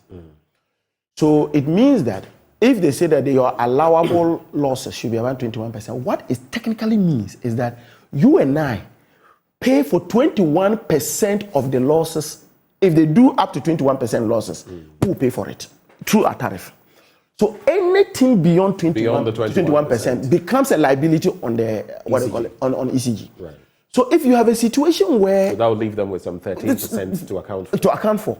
So what then that means is that if you have situations like this going on, then to a very large extent, this is a company that will be in the on the back of all of these. We must also not lose sight of the fact that Samuel Dubik Mahama has brought to bear some very interesting, innovative policies that seem to have brought ECG back on a certain footing. A a lot of the time when you have interactions with them, they will tell you about many new developments. You cannot even overlook the fact that they've embarked on this drive to mop up funds, to ensure that those who owe actually pay and are up to date, as far as even the finance ministry at a point in time got into the net. So some good things have happened. Look, but hold on. Let me make my point. A lot of good things have happened. But from where you sit, moving the conversation forward so we can move from energy, what more ought to be done? I mean, recently, I was bashing them a lot because I couldn't even buy, and not just me, so many people, on the Camstrap meters. Couldn't purchase electricity. So you were forced to sleep in darkness for your things to go bad, when in fact, you had even paid money to them. That is on the other side. What are the positives, and what else would you expect from the ECG in respect of their own officials engaging in such, malpractices? So first and foremost, let me state that the innovative or what have you, the way you, I'm just using your, we can only find that if ECG is able to meet its bills. That's the first thing. Everything that you do must result in that. Do you know that one of the challenges that we had recently with the IPPs, until they were bullied to keep quiet, the challenges that we had was because the ECG, their partners, that I'm talking about the generators, did not have access to the monies that were being collected by ECG. Because currently, there's what we call the cash waterfall mechanism, where all the monies that are taken by ECG is put in a common pot, and they are proportionally given out to the various places. In this particular arrangement, for about 4 months, 5 months, the cash waterfall mechanism is not operational. How do I get to know? Because nobody knows what are the revenue levels that they are getting. Per the last, the last report that was sent to the committee, indeed, the losses have moved from 30 point something to 34. So you cannot tell me that somebody is introducing innovative measures, and at the same time, I see in the books that the company is getting worse and worse.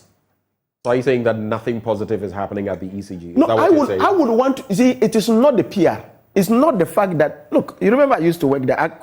You will come, if I come to sit here to speak on behalf of ECG. I'm only asking you to clarify. Are you saying that nothing positive is happening at the ECG? For me, I am not a worker there, but for me, what I look for, as even somebody who serves in a committee that superintends over the activities, is that if you are putting up all these things, I should see that in the company's growth. I should see that in terms of your finances. I should see that.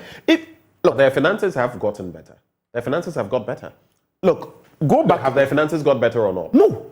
Most of their finances have indeed got better. They are getting more. They are collecting more from people who ordinarily would have been, using power without paying for that. I mean, that is something definitely. You know something. There are the two things. If you bring me your financials, your receivables and what you actually have are all put as part of your positives, and I look at it in terms of your profit and loss accounts. You understand?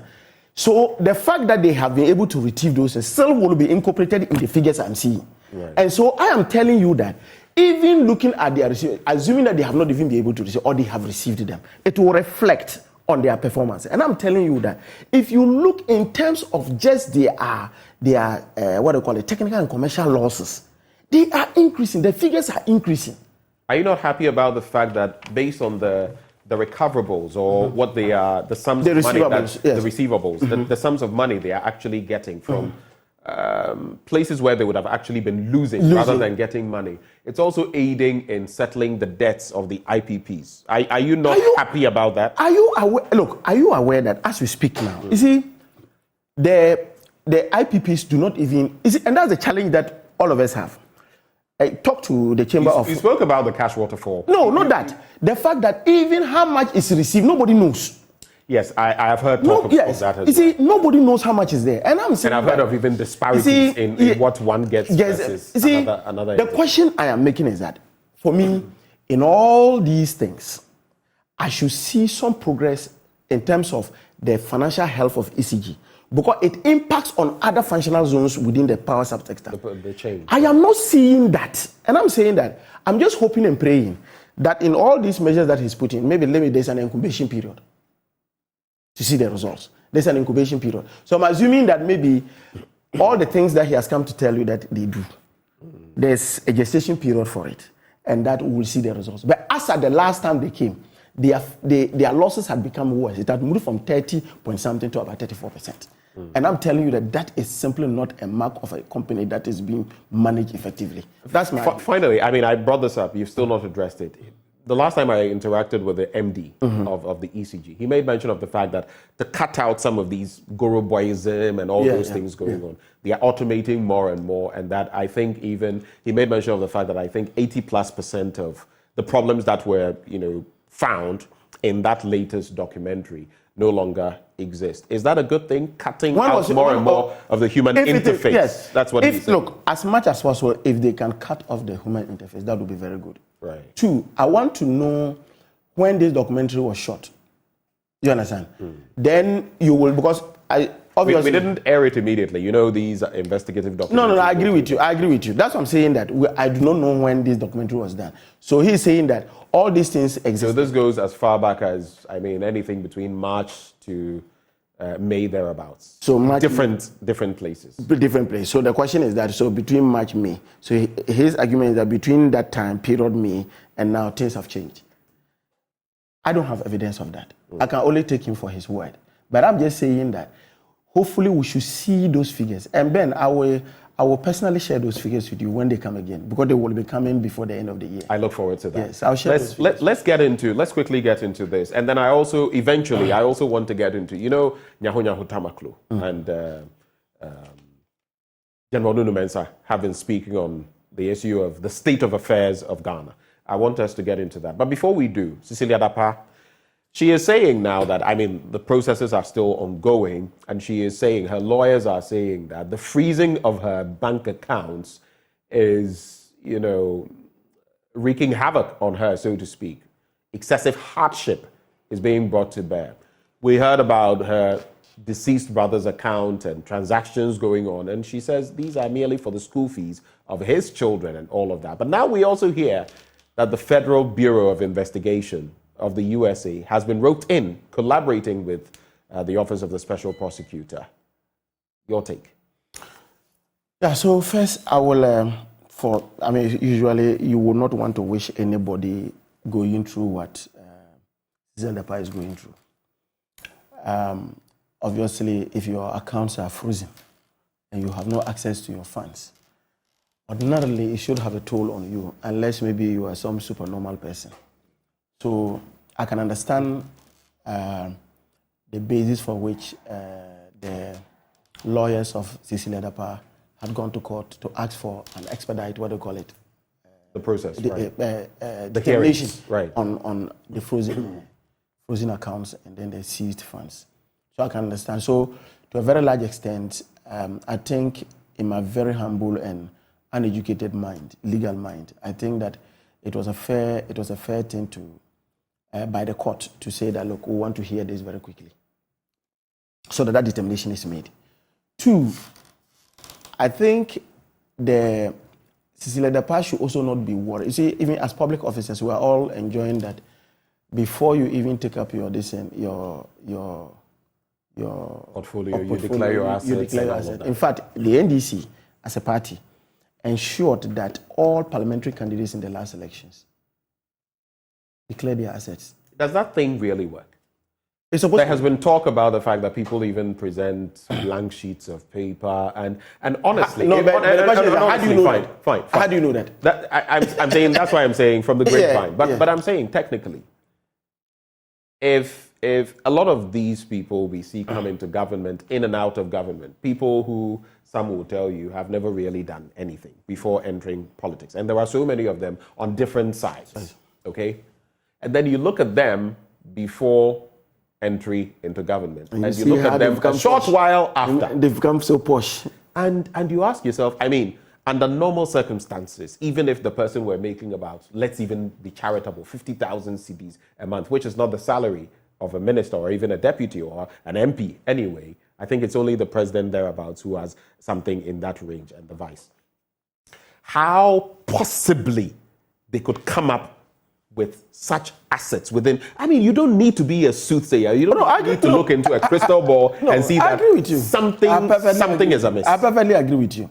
So the system is not working. Yeah, so the system actually is not working. To say it's working is, my argument is not based on that. I'm just trying to say that I was trying to make the point that you see the OSP had written to her to declare her property and assets.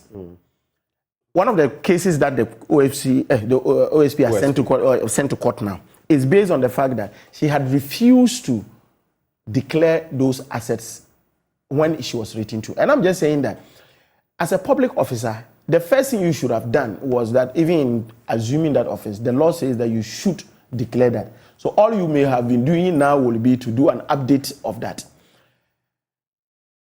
She has refused to get into that deal. But you see, when you have a country that is suffering so much, you have a country that people simply, by virtue of the leadership of the current crop, that includes you, people basically have lost their life savings. People simply cannot, people have lost their jobs. People cannot pay for the fees of their kids. Then suddenly you see that in your office, in your house, you have such huge sums of money there.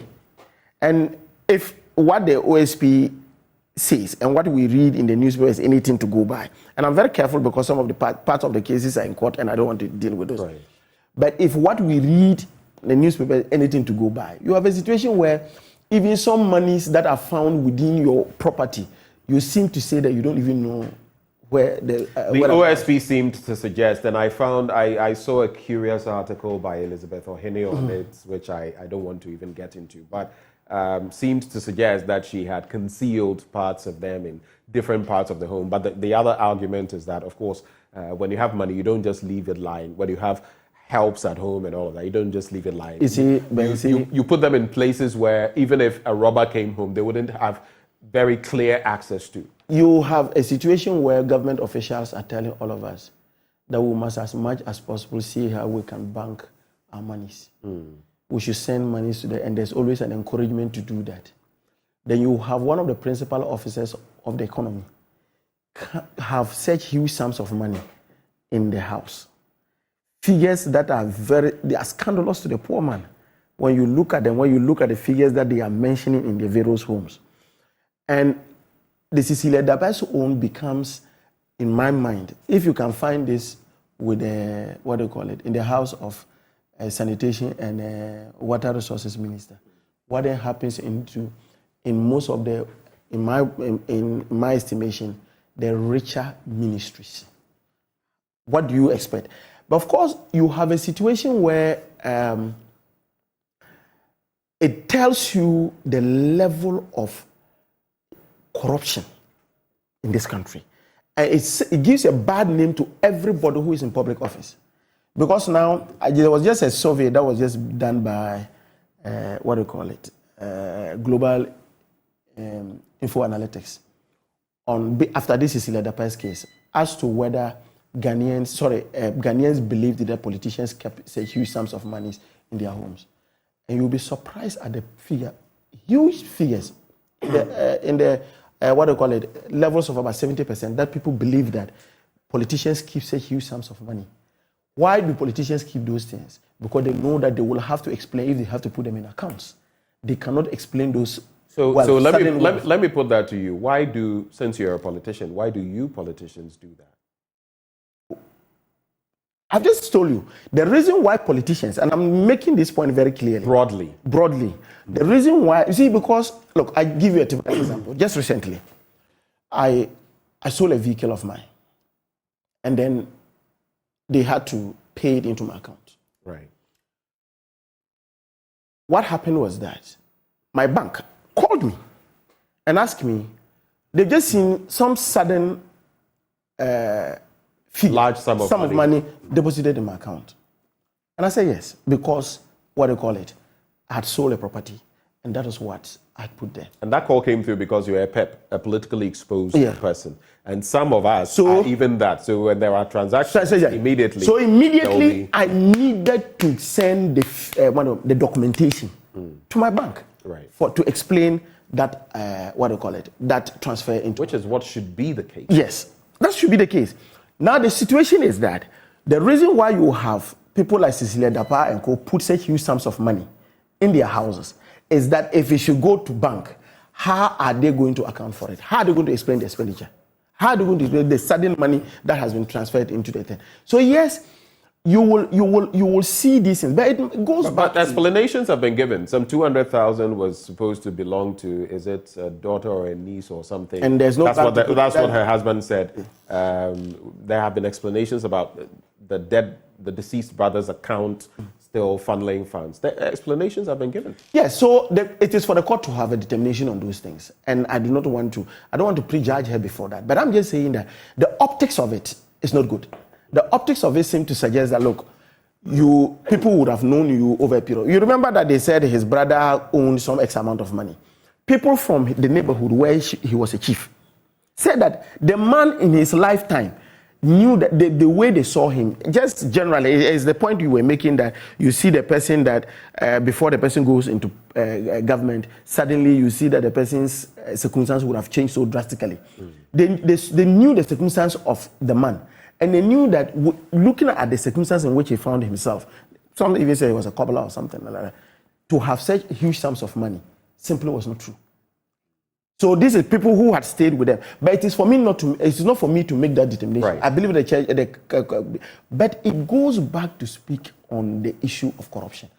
That in this country, CDD has indicated that if you look between 2017 till now, the amount we lose annually, corruption, is about $3 billion. It's somewhere between 3 and 6 billion. Yeah, dollars. So if you have situations, do you know how much 3 billion can do for all of us? 3 billion is what we've gone to the IMF That's for. something. And so what it simply means is that even if as a country we even have this, we may not need to be begging IMF to meet some conditionalities before we get $600 million. That is the implication of this. And this government consistently has shown that the platform from which they came into government, fighting corruption, creating jobs, and so let me use the word of fighting corruption, they have woefully failed. And the painful part of it is that you have a president who, even before the determination of state institutions on this matter, in accepting the resignation of the minister, goes on to make a pronouncement that seems to suggest that, oh, I know you are not guilty and you will be free. He said he was certain that her integrity would shine through at the end. No, but as the head of the country, as the CEO of corporate Ghana, I'm just looking at it as Ghana as a corporate entity. You should not be the one to make this statement. And you see, no, it is consistent. You know, this Attorney General thing that had come. It's not the same thing. You remember that when you say this Attorney General thing, is it the Frimpong Boateng when he says it is empty? Is that what you're referring to? Yes. So when he said that it was not what the Attorney General said, it was empty.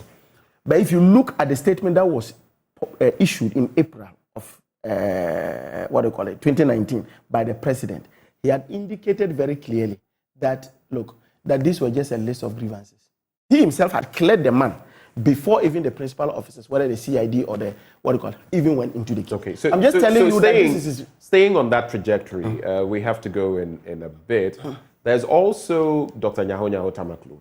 He needs no introduction. Yeah. We've also had General Nuno Mensah. Both of them had a press conference. Yes. And they had a bit to share. I want to share with you part of what Nyaho Tamaklu, doctor, says. He says he questions why important individuals and organizations in the country are silent, and he's calling on citizens to speak truth to power. And then he quoting him, he says, individuals who constantly spoke truth to power some years ago to emerge from the self-imposed, I don't know what word this is, to speak to government we have now. Where are the Otabills, the Duncan Williams, the Reverend Martes, and the Doug Hayward Mills, and the many civil society organizations and crucial and critical journalists, he bemoaned. What do you think about that? we're here doing critical journalism, holding the feet of power to the heat or the fire of accountability, and we will do it to you too, as we have always done, without batting an eyelid. Why do you think we've got to this point where they feel things are simply not going well, and those who should speak truth to power are not? Look, anybody who's a keen observer of the political terrain in our country here will know that things have changed. and I say this on the strength of the fact that if you look, let's just use the immediate past government, and that is the NDC. If you look at the people who used to come out and speak, and sometimes it was almost like directly just insulting the intelligence of even the officers who were there. And suddenly, things have become worse. And such people have lost their voices. It becomes a problem. You remember the famous Nyansafuo? You remember that famous Nyansafuo Reverend Manti. And this was, he said that if you gave him the opportunity, in how many days he would have solved the power issues.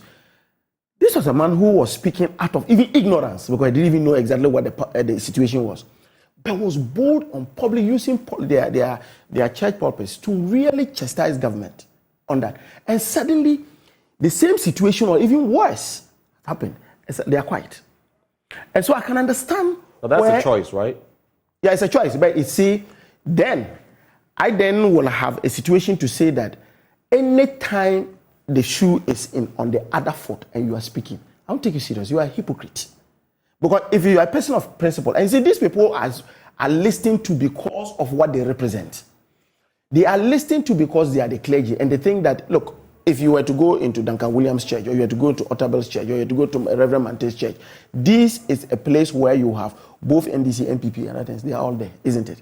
So these are people that people will think that they will be speaking to the facts. They will be speaking based on principles. They will be speaking based on what they think is true.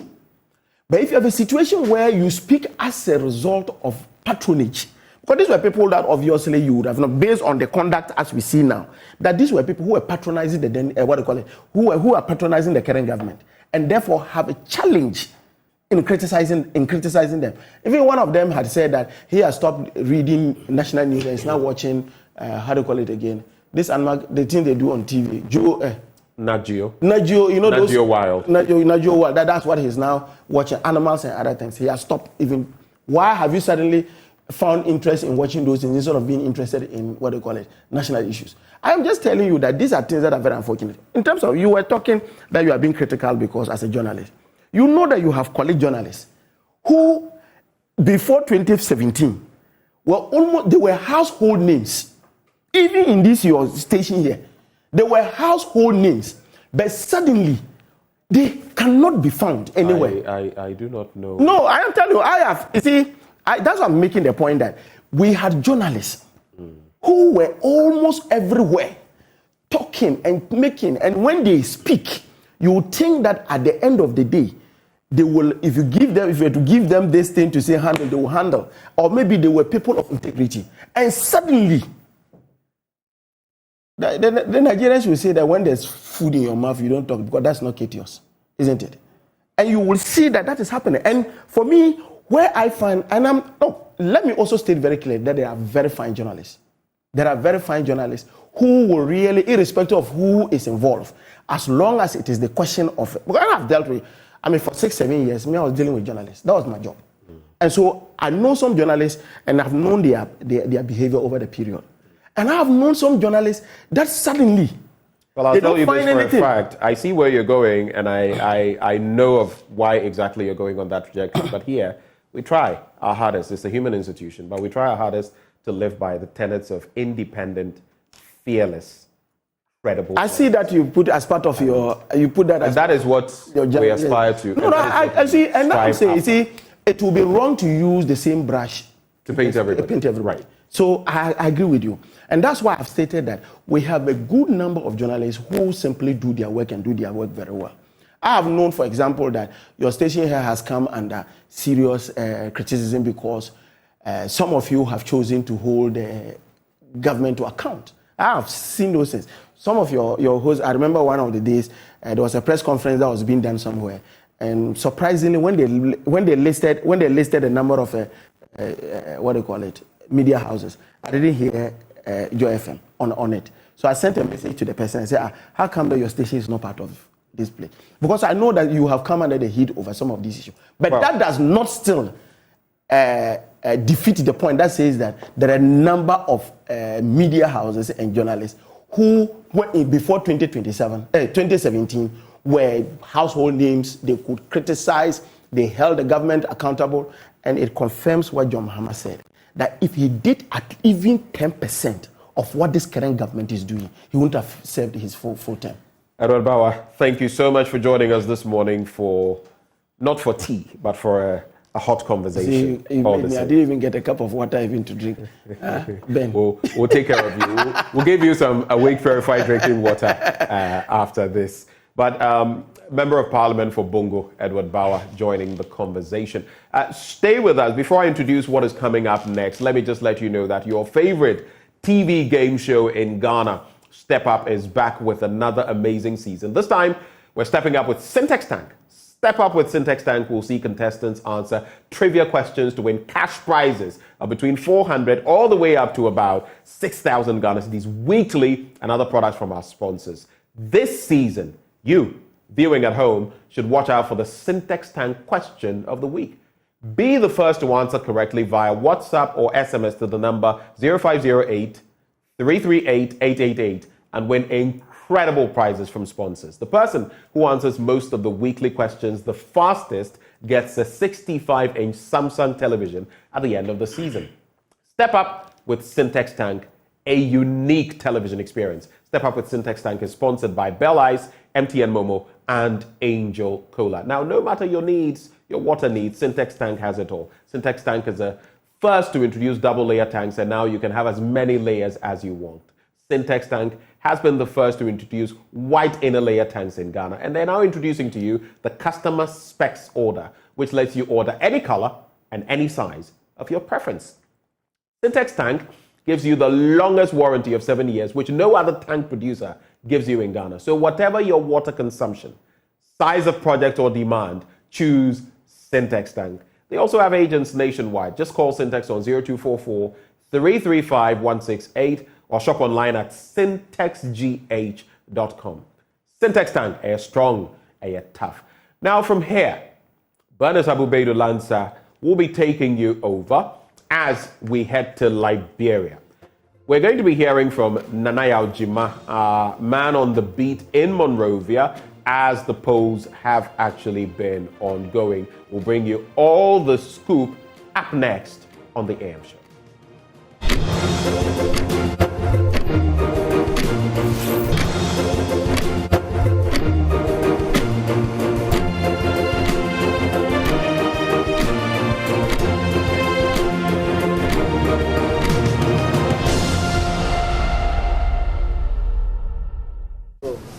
Welcome to the Samuel Kenyando Sports Complex, which holds the tally center for the Montserrado County.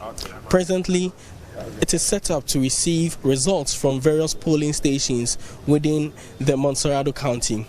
This is being replicated in other counties here in Liberia.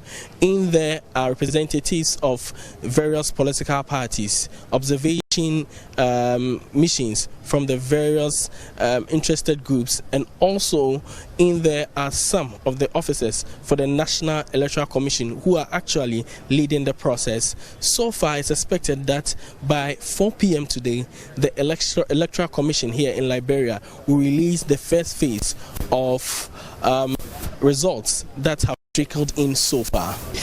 With me is ECOWAS country rep for Liberia, Madam Josephine Nkrumah. She will be telling us about what exactly is going on in the tally room.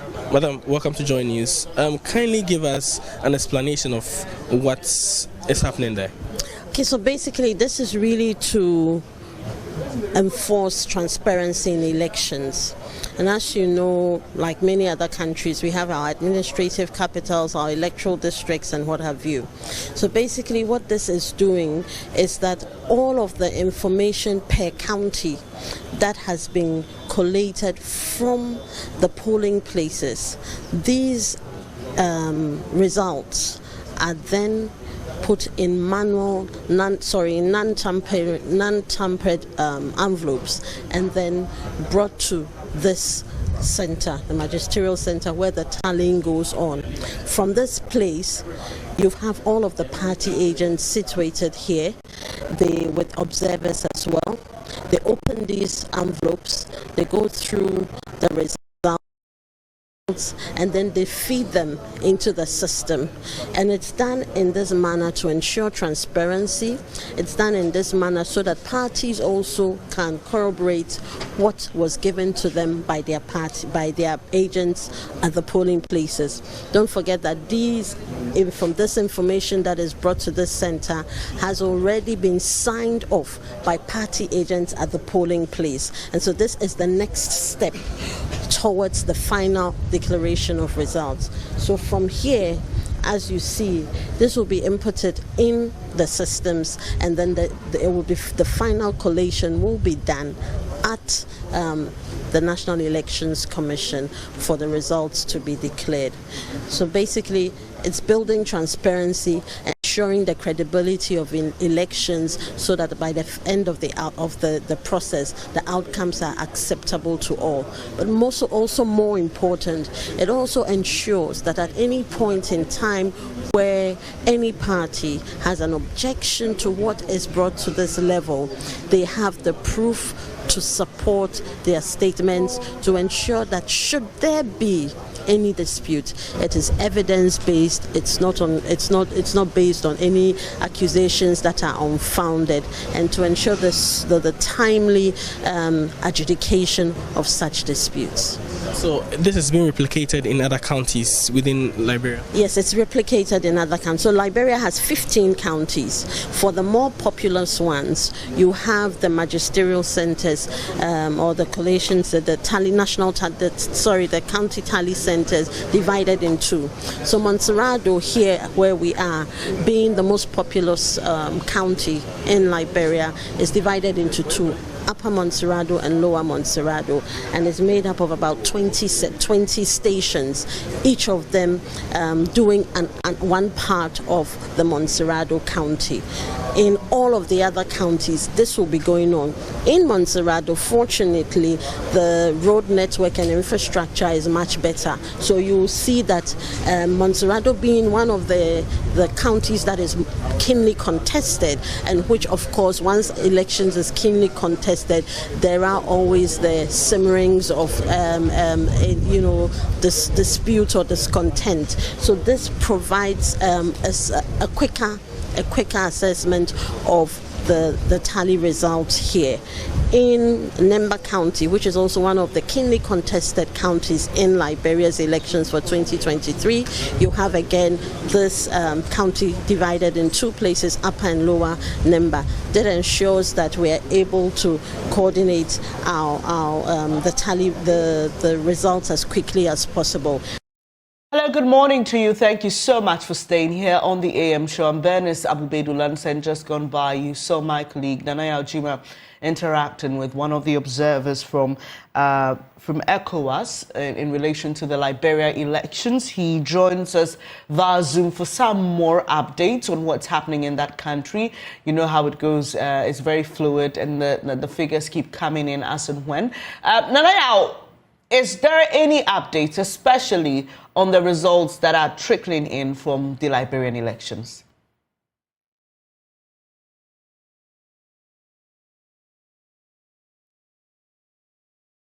Results out there are the only results that are present so far. We're expecting the Electoral Commission to come back to us at 4 p.m. to give us updates on the results. They've scheduled meeting with the press every day till 25th, 4 p.m. every day, to ensure that whatever new results that they have out there, they present that to the press. So far, the results that have been given out are results from 16 polling stations.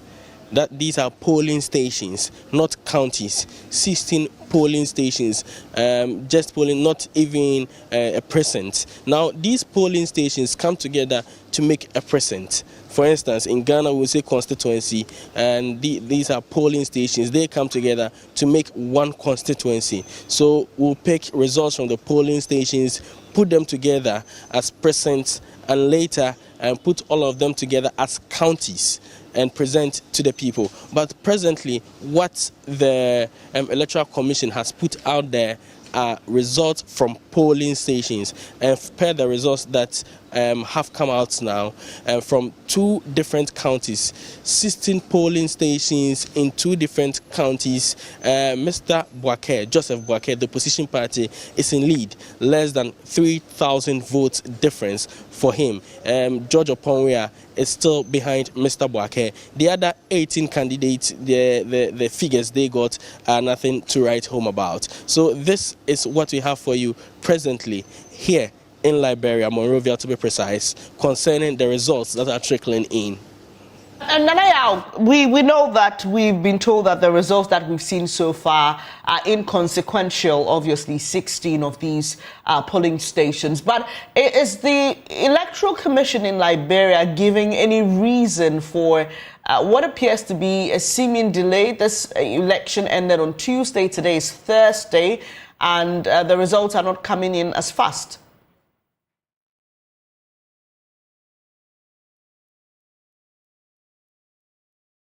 Per the calendar of the Electoral Commission, the final results are to be mentioned or to be called out on the 25th of October. So this is expected. They were expecting such a slow collation of results. From what I witnessed in the various polling stations that I have visited, the sorting and counting of these ballots take a lot of time. They take their time and ensure that everybody or all the representatives of the various political parties or candidates are satisfied with the process. So one after the other, they pick the ballot papers, show it to each of the 20 representative of the aspirants or the candidates, and ensure that they are satisfied with what they've seen on the paper before they go ahead to continue with the business. So it's a very, very slow process. Mind you, this is the first time Liberia is organizing its own election after they accepted democratic rule. Before now, the United Nations took control. They were leading the election process itself. So this is the first time. So mistakes and things that will delay the process are expected, and that is how they drew the whole system. So per the information that we have, the system is supposed to take some time. And secondly, before these results are accepted, the ballot papers and the results will have to be transported to the head, the county offices of the Electoral Commission. And from what we have experienced and what we have witnessed, or the things that we've learned so far, some of these counties have very, very terrible roads. There are some places that it took helicopters to be dispatched from Monrovia to these areas to get observers and other ballot materials to these places. So these areas have very terrible conditions. So all these were factored in before the EC came out with a calendar that they're expecting the results, the total collation of the results, to be done by the 25th of October. From what we as observers from Ghana are witnessing, you cannot compare what we are seeing here in Ghana to what we are seeing in Ghana to what we've witnessed and lived in Liberia, to be precise. Things here are a bit slower, and the system is not as robust as we have in our country, Ghana.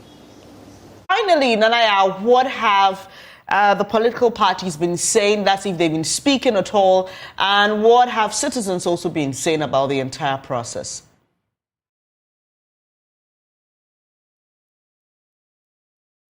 So far, none of the 20 aspirants have come out with any comment, but what we've been able to gather is that they are all expectant of the results of this election.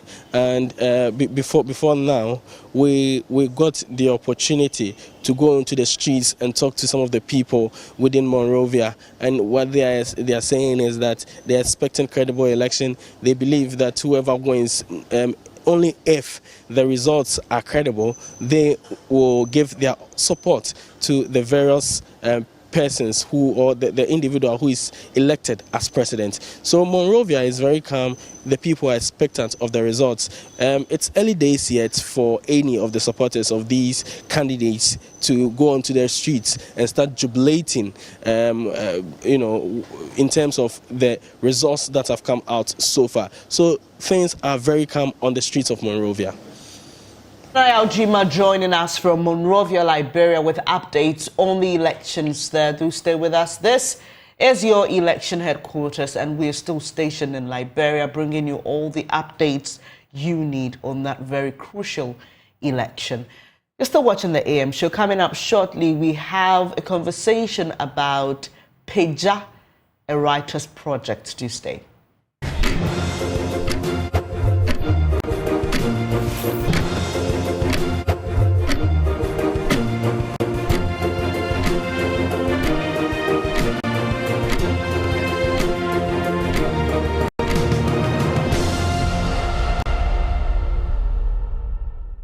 The top of the hour. Thank you so much for staying here on the AM show.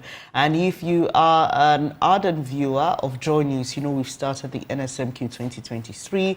We are the 1/8 stage of the competition, and it's getting interesting by the day. Some major upsets, some surprises, but some expected results. But we know that as it continues, it will get intense. And our coverage of the NSMQ 2023 is brought to you by many sponsors, including Chopbox Technologies.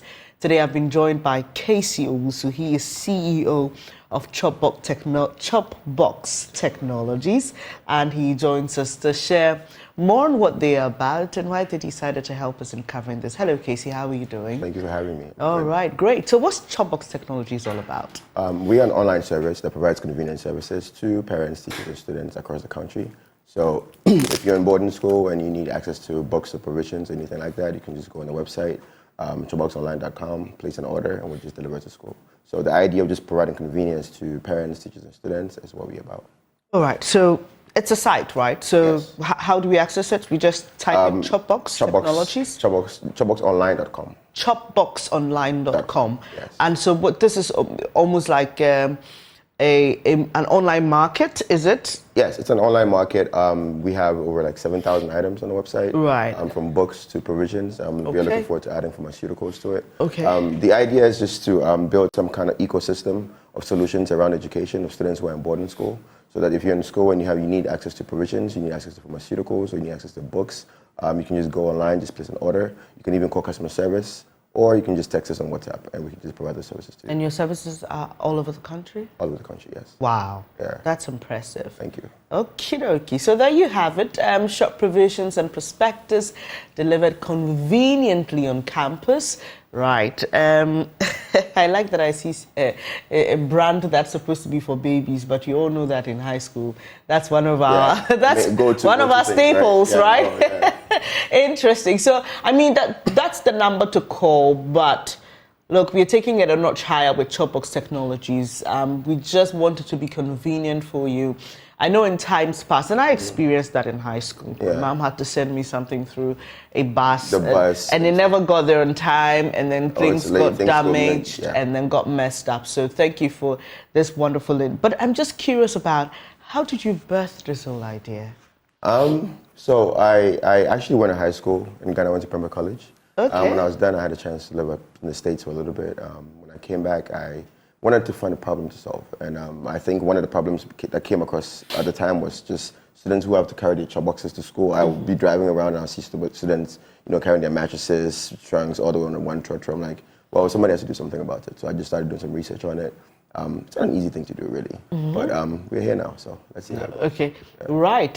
So NSMQ Prempeh College, you missed out big time last year. Yeah. Presec beat you on your home soil. I know. You were hoping to win it, but I'm just grateful that you're part of the sponsors that help us bring NSMQ to our audience. But why is it important for you to do this as a company? For us, it's just because we are an ecosystem around education.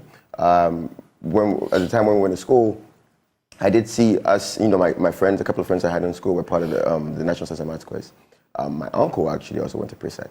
Oh. And really competitive. So I'm like, you know what? This year, you guys are not going to win. So it's a part of it. I think it's imperative that we support it.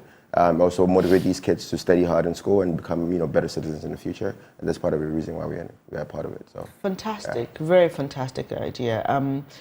Prempeh is in the competition. You're actually competing today, are you? I'm not sure, but I'll look it up. So. Okay. I think Prempeh is competing today. Much later in the day, we'll be bringing you some of the competitions, but you can catch them online as well on Joy Prime online, also on Joy News on Facebook. And this morning, I'm speaking to Casey Owusu. He's CEO of Chopbox Technologies, and he's just making it very easy for you to reach your boards and your children in high school. Does it come with a box? So it does not come with a box. What we did was like the wooden box has been an old box for over 100 years. It's really ridiculous how we still carry that box to school. So now what we did was we designed a plastic box, one that's more durable and safer, and also prevents like bed bugs that get like in the condoms and stuff like that. Yeah.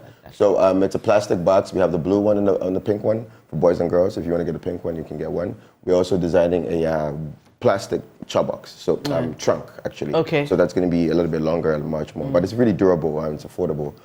We partner with Duraplast to do this. So it's manufactured here in Ghana. Hopefully we can create more jobs for people to have. The idea around chopbox is that how can we, besides the convenience of what we're creating, is how can we also provide jobs for the young students who just come out of school, right? So we're really focused on how we can provide some kind of incentives and jobs for these kids. So getting the plastic box is another product. So it doesn't come with delivering the items, right? Or I can choose that. I'm just wondering if I get onto your site and I'm shopping for stuff. Say I have a first year student. I don't want the wooden box any longer. I want to get this. Does it come as an option for me to choose? Do you want the items to be delivered in the box, or I have to purchase the box separately? You purchase the box separately, and if you have any other items that you want to buy, you can just add that to it, and we just deliver everything. And you deliver it to school. Across the country, guys. I mean, it doesn't get better than this across the country. So just get on to chopboxonline.com and see and many of you have your students in school. Unfortunately, food is a problem now, sadly. So they're always calling home. Sometimes emergencies, and you're wondering how you can deliver to them. Chopbox is the new normal. So just get onto chopboxonline.com, or you can call the numbers on your screen. On the socials, it's Chopbox Online. That's on Instagram, Twitter, TikTok, is it? Instagram, TikTok, and Facebook. Or you can call 0800 239 134 or WhatsApp 0302239 134. Thank you so much, Casey, for joining me this morning. Having me. Thank you. Casey Owusu is CEO of Chopbox Technologies, and they're all about helping you get your awards, all that they need beyond the food, even books, to help them feel comfortable in school and to also make it a bit easier for you to do the other things you have to do while sorting out their needs in school. So don't forget to check out chopboxonline.com. Right after this, I'll be speaking to Ace Medical Insurance, another of our sponsors in this year's NSMQ broadcast. Do stay.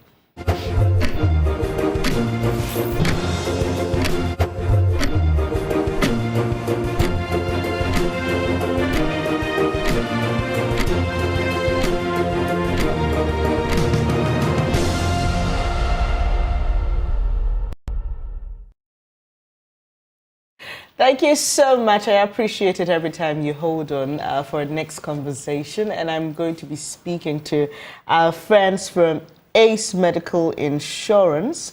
And they'll be telling us a lot more about what they're doing for us this year, sponsoring us to bring you the very exciting National Science and Maths quiz. And they will also be sharing with us what they have on offer for you. Thank you so much for joining me this morning. It's a pleasure to have you here. You were here last year. And you say you're what? The new face of healthcare financially. Tell us about Ace Medical Insurance. Okay, so Ace Medical Insurance is a private health insurance company which is licensed with the National Health Insurance Authority. Okay. We provide quality, affordable, and accessible health care to individuals.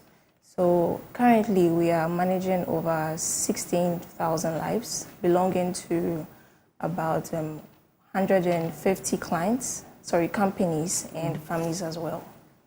Right. Okay, so you just heard Esinam Tamaklo. She's the business development manager with Ace Medical Insurance, and she's here with Justice Nanevi, head of technical at Ace Medical Insurance. So,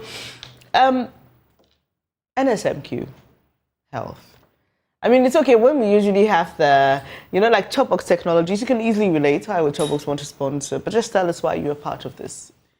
Okay, so I think it's a good cause, right? And aside from the fact that it's a good cause and naturally we want to be affiliated or associated with it, the other thing too is that it has a wide reach. So it's a win-win for both of us. We are supporting a good cause, which is obviously related to our field of work, and at the same time putting our brand out there. So that's the reason behind the decision to sponsor it. Right. What makes you different? Okay, so let me start with Justice and I'll come to you. Okay, so we are customer-centric, right? When I say we are customer-centric, so we focus on the customer. Everything we do is aimed at giving the customer a positive experience, right? We believe that in the end, that is what would help the customer or the client or the beneficiary to stick around. So in our portfolio, for instance, of clients, there are clients who have been with us for at least 3 years, right? A chunk of our major clients are clients who have decided to stay with us. Right. And the feedback we've gotten from them is it's mainly because of the way we deal with them. And we ensure that they have that positive experience, which makes them want to stick around. Closely tied into that is transparency. I mean, it's something that you don't hear of often in insurance. There's a general notion that for insurers, when it's time to sell, right, they conveniently tell you the nice things and then leave out the technicalities you don't want to hear. But we feel it's a tedious and stressful approach, right, to go that route. Because at the time there's a loss and you are trying to explain technicalities to someone, no matter how reasonable you are sounding, a loss has occurred, so the person doesn't really care about that. Right. So what we do is we try to be as transparent as possible with you from the word go, right? So that at the time when there's a loss, we both have an understanding. So the transparency is carried out throughout the course of you being with us. There are IT tools that help you to track your usage and all of those things, so that we both know exactly what you're entitled to, what you are getting, what you are not getting. Then we are fair to each other. Okay, so there's also the ACE telemedicine, where you can have access to talk to a doctor and be able to get your prescription sent to you. And then also you can have it delivered at the comfort of your home or your office, also without paying any delivery fees. So yes. Oh wow, that's fantastic. I like that. Okay. How wide is your reach? If I subscribe to Ace Medical Insurance and my job takes me to Tamale, for example, and I get a Tamale and I'm caught up in a medical emergency, will Ace Medical Insurance cover me there? Yeah. Okay, so right now we work with over 700 service providers all in the 16 regions. So yes, you'll be able to get a facility you can go to. Right. The other thing is, I see that many of these facilities would usually advertise and say, well, we accept this insurance, we accept that insurance. Is there a way you furnish your clients with all these details? So say there's a medical emergency, I'm not now going to look for it. I mean, and is there an opportunity to have a lack of a better expression, a relationship manager? Does Ace Medical offer that? I have interpersonal, a more personal interface with the organization.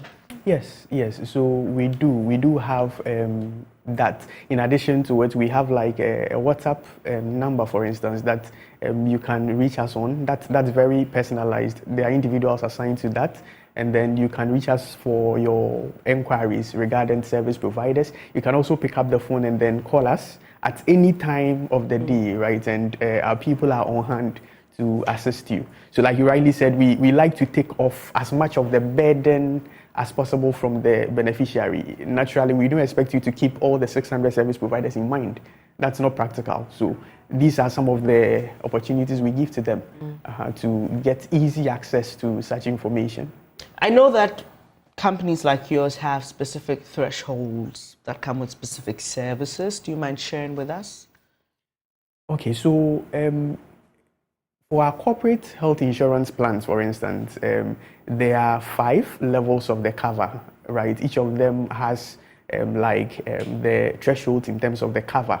Let me just give an idea, the minimum and then the maximum. So the minimum in totality, you'd get cover of up to, I think, 50,000, right, for both outpatient and inpatient services. And then for the maximum, you would be getting around 13 and 130. So that's roughly 143. So let's say 145,000. That's the total level of cover for both outpatient and inpatient services. Okay, so that's the minimum and the maximum. The minimum and maximum. But beyond the corporate office, if individuals work in, what are the packages do you have? Like some will say platinum, whatever. What do you have? Okay. So we have, it's also 5 different covers we have. We have the Max Care, we have the Smart Care, we have the Max Care Plus, we have the Royal Care and the Enhanced Royal Care. So any of it that suits you. Yes. Right. Okay. And they all come with. So here's what I'm going to do. We can't exhaust the services that are available from ACE Medical Insurance. Also because what I know about ACE is that they sometimes try to give you a tailor-made service. Exactly. So I'll just ask you to give them your numbers and your contacts so that people can reach out to you, and then you can have those very important conversations that will lead to special offers and other things. Yes. Okay. So you can visit us on www. Sorry, please speak up a bit. I'm struggling. You can visit us on www.acemedinsurance.com or send us a mail info@acemedinsurance.com.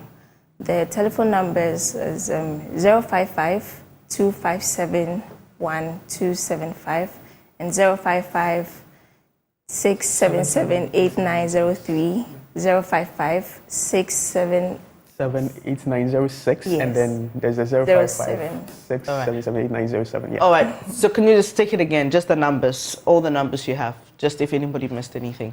Okay. So the 055 677 8903.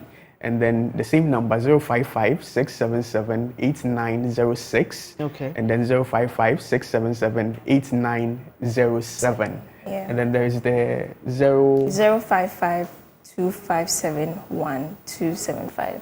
Exactly. Right.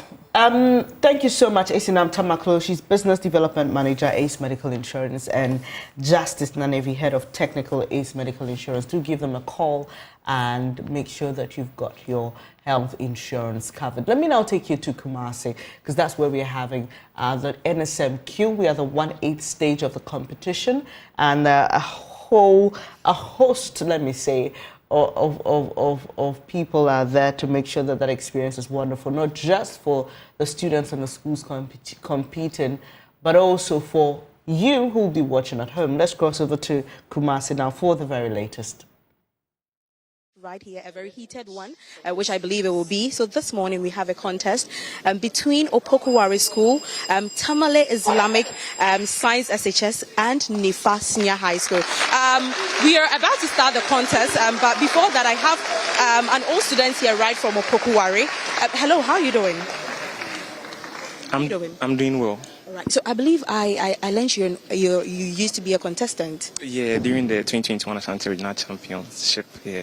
All right. Sure. So What should we expect from Opokuwari this time around? To be very honest with you, this is not a contest for us. We see it as a trial which we are using to prepare our boys for the grand finale at Accra. Yeah, so this is just a trial for Opokuwari School.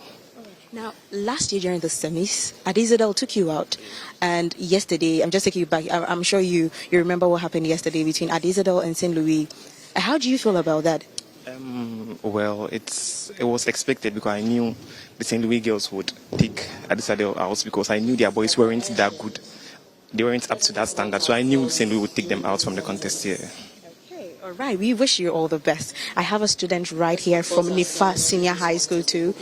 How do you feel right now about this contest this morning? You are meeting Opokuwari and Islamic Science Senior High School. How do you feel about this? We feel okay, and then a contest from yesterday manifests that it's not the name of the school, but the students on stage. So yeah, which contest are you referring to? The Adidas contest. Yeah, so that's fine.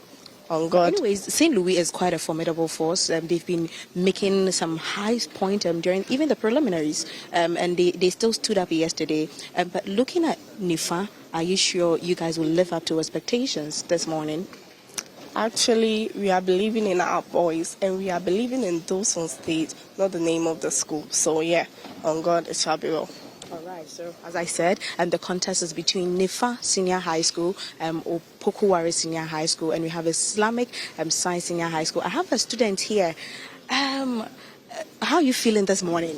Yeah, I'm okay, and then I'm not scared because I believe in my people. I'm not feeling the energy. Yeah, like I'm saying that I'm not scared. I'm okay, and then I believe in my people.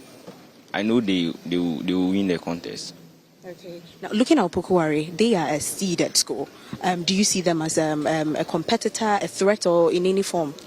Yeah, I don't see Opokuwari to be any threat because they face a lot of challenges in their regional championship.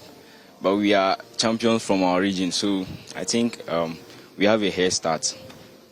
Okay, that's a student from Islamic Science Senior High School, and as he said, he sees the school that he sees Opokuwari to be a school that has faced challenges during their regional contest, and they are regional winners. So moving forward, they don't really see any issue with them. But I have one of their coordinators here from the Islamic Science Senior High School.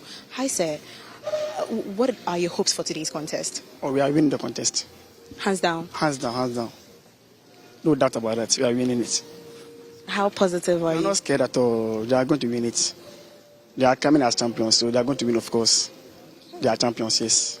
Islamic Science Senior High School are champions already? Champions, so they are going to win it. All right. Yes. So what scores are you aiming at? Why?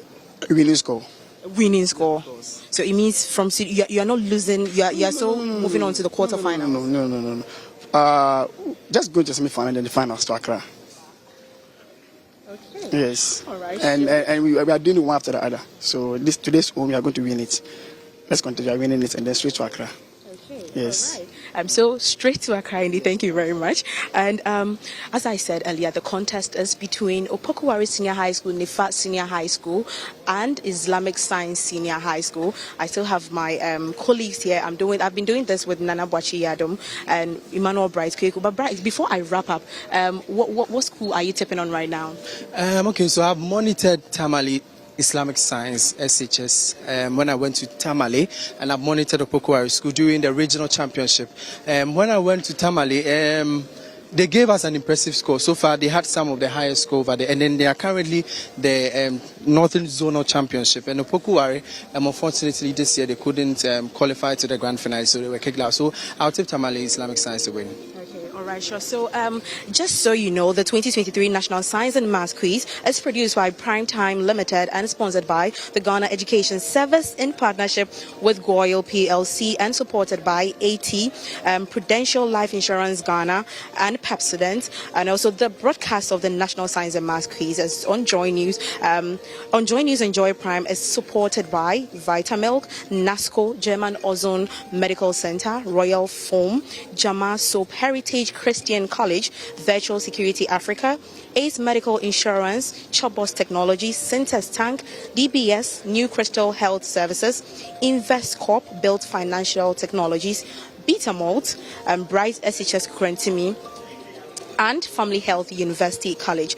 So we are still right here at the Sarah Mensah Hall. The contest is about to kickstart. We've heard from the students. They are very optimistic, enthusiastic about the contest that we're about to start. In some few minutes' time, we would start, and I believe that when we get details, we'll bring you up to speed, details that you need on today's contest. So that is all for now. I am Jacqueline Ansumaya Bawa, and over to you back at the studio.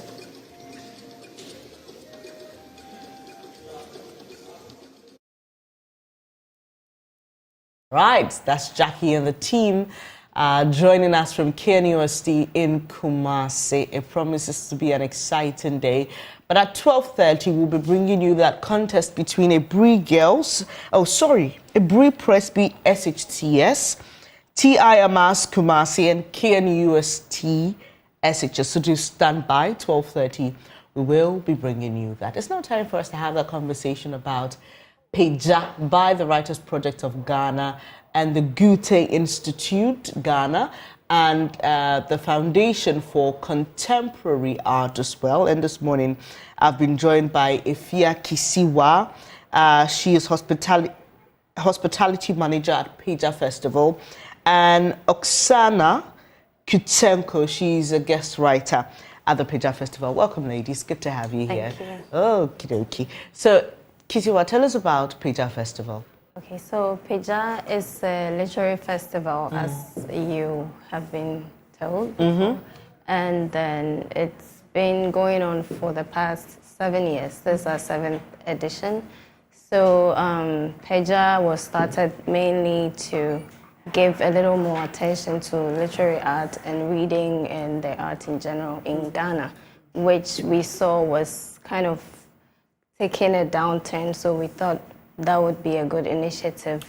Peja means, as you would know, in tree or akan, it means to lift or also to spark or ignite. So it cuts across however you want to take it. I was actually going to ask you that I was getting two meanings. Right. Peja, which is to lift, and Peja, like light the fire. So thank you for that clarification. Yes. So, but that is actually a play on the whole thing. Yeah. So either way that you take it, it works. Right. But how's it been these past years? It's been very good. It keeps expanding, and then COVID time we had a little bit of a challenge, but also we took that opportunity to expand. So we started our virtual sessions so we could reach other parts of the world, and they were quite effective. All right. I'll come back to ask you rather what the mood is, how does it play out and all that. But let me speak to Oksana. Right, I need to get my tongue around that. You're welcome to Ghana. Is this your first time here? Thank you. Yes, I'm first time here, and I'm really excited. Yesterday I had an opportunity just a little bit to look around, and I really enjoy Accra. Thank you, Ghana, for welcoming. Great. So, you tell me what you write about. You're a guest writer, right? I'm just curious, what do you write? Fiction? Do you write on history? What's your specialization? Originally, I'm a poet, and I started in literature as a poet. I published 3 books of poetry, but it happened that I became a children's writer as well. Maybe while my children growing up, I started to write for children, and I brought here a book with African stories. I wrote it for Ukrainian audience, for small Ukrainians, to tell more about Africa, as I have experience serving in South Africa, and I explored a bit some African countries. I wrote these stories as part of educational project for Ukrainian kids. Right. So, why did you think there was a need for Ukrainian kids to learn about Africa? It's been more and more important for Ukraine.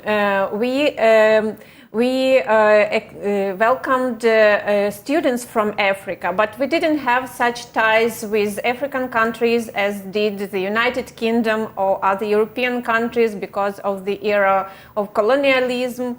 So Ukraine is a new democratic country, free country, and for us very important to establish relationship with African countries. That is why I'm present in Ukraine at the festival, and I really feel very privileged and honored to be here and to represent Ukraine. That's a wonderful thing. Thank you so much for doing it. But back to you, Kisiwa. What do your festivals look like? Just paint a picture for us. Okay. So first of all, I would like to mention that we are in partnership with the Goethe Institute, that is a major sponsor for the event. So that's the venue for the event. And then for the past few years, we've had the Foundation for Contemporary Arts, also in Cantonment. So they are quite close. So we have workshops, we have book readings, we have book launches.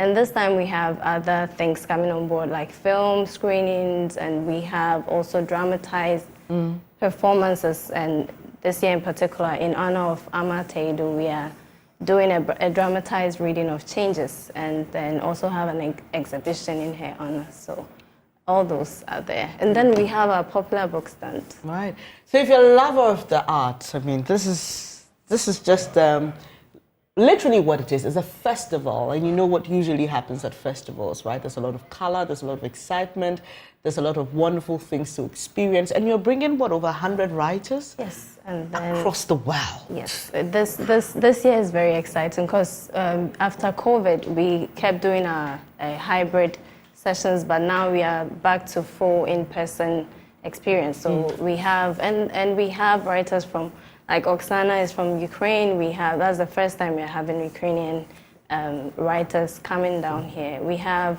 Iceland, we have from Africa also Tanzania, Zimbabwe, and our usual writers from Nigeria, and all the US. We also working with the British Council, so we have delegates from British Council, so they are coming from the UK.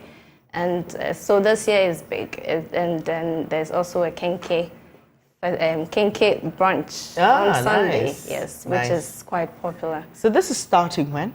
It starts on Friday and then ends on Sunday. Good. So how do we participate? I mean, if we are people who love the arts and love everything literary. So it's open to everybody to come. So all you have to do is to come to the venue, which is Goethe Institute, and also in Cantonment, and also the Foundation for Contemporary Arts. The programs are spread across, so any time of the day you come to experience something. And then we have a website, writersproject.com, and so when you go there, you find information about the festival, everything you need to know, the timetable, the schedule, and all that. Okay.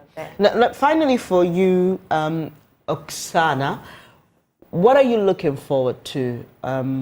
This is a festival that is bringing creatives from different parts of the world.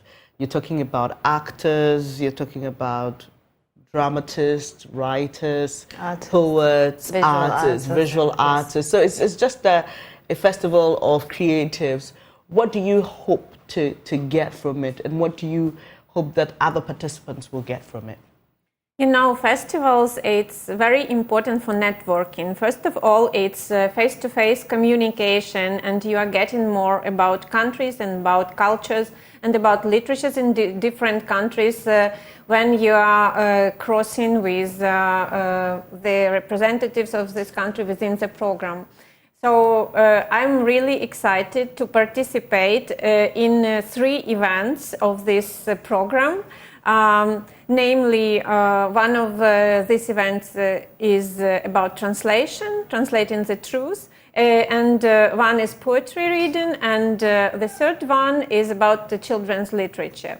And I will participate with writers from Cameroon, Nigeria, and I really anticipating something very great and important. Right.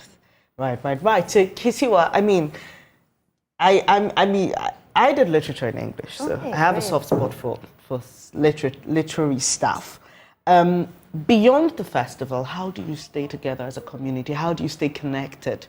Because I mean, it's important that you try to build a network and then maintain a network so that you can. So just let us know for people who may not be able to attend the event but are interested in what you do as writers. How do they stay connected? Okay, so to mention, we have a radio show on City every Sunday at 8:30, and then we from time to time 8:30 p.m. Yeah, p.m. Sorry. Okay. So and from time to time we have workshops, writing workshops and also about other things like film, art.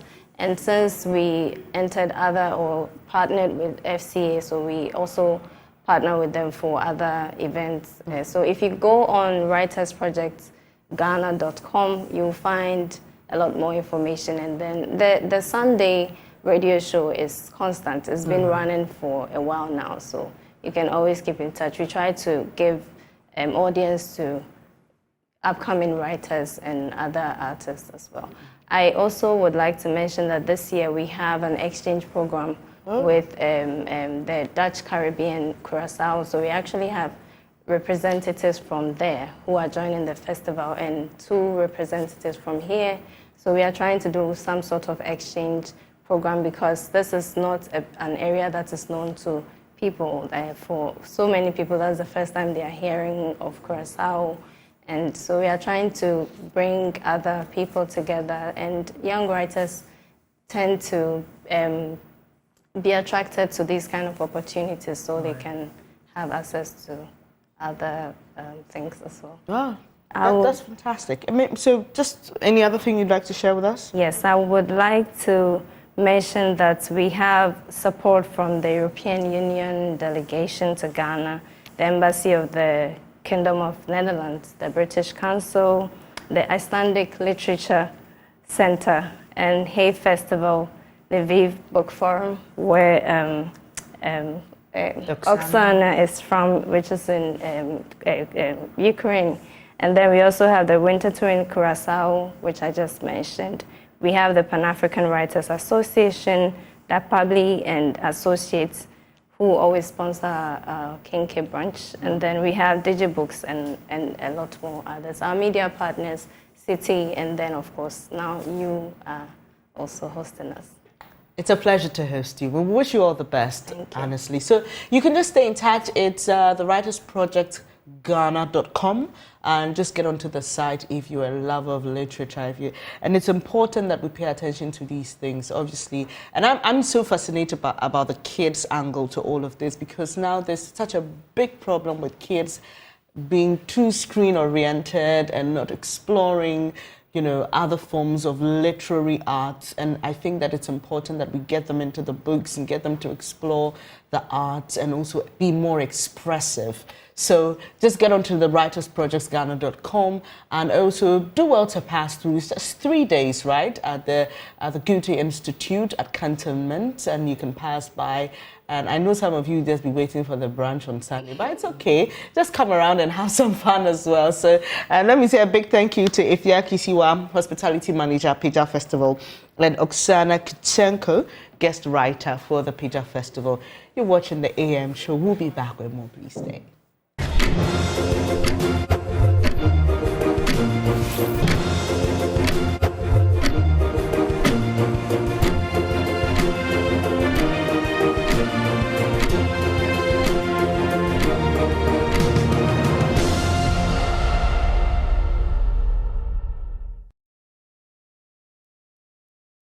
Welcome back on the AM show. And we're now going to be telling you about Sewage Systems Ghana Limited. It's an engineering, procurement, and construction company with a primary focus on the provision of efficient liquid waste treatment solutions.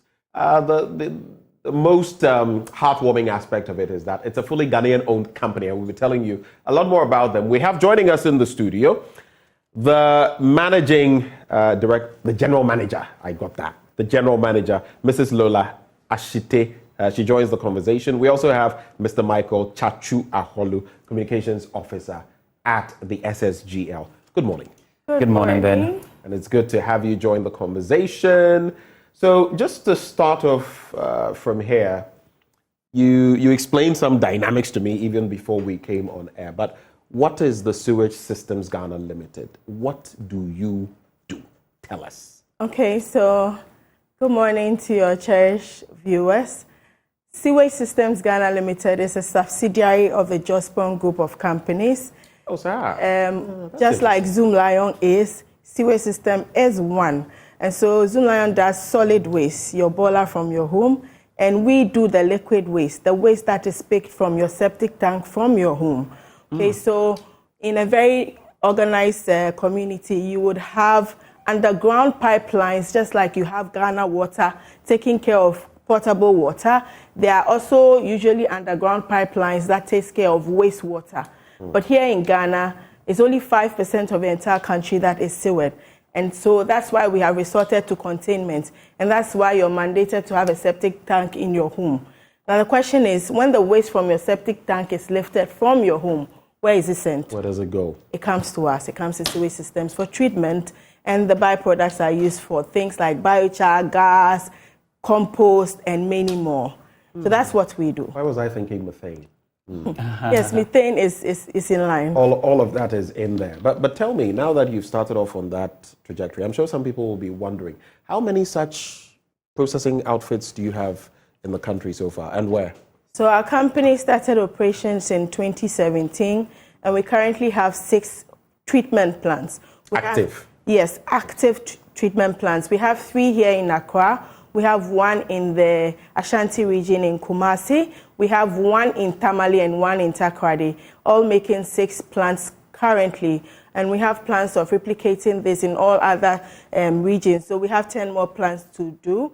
And the next place we're looking at is Tema. We're looking at rehabilitating the entire network and also building a treatment plant so that we can dispose of our liquid waste appropriately. That is massive. Yeah. Massive indeed. Yeah.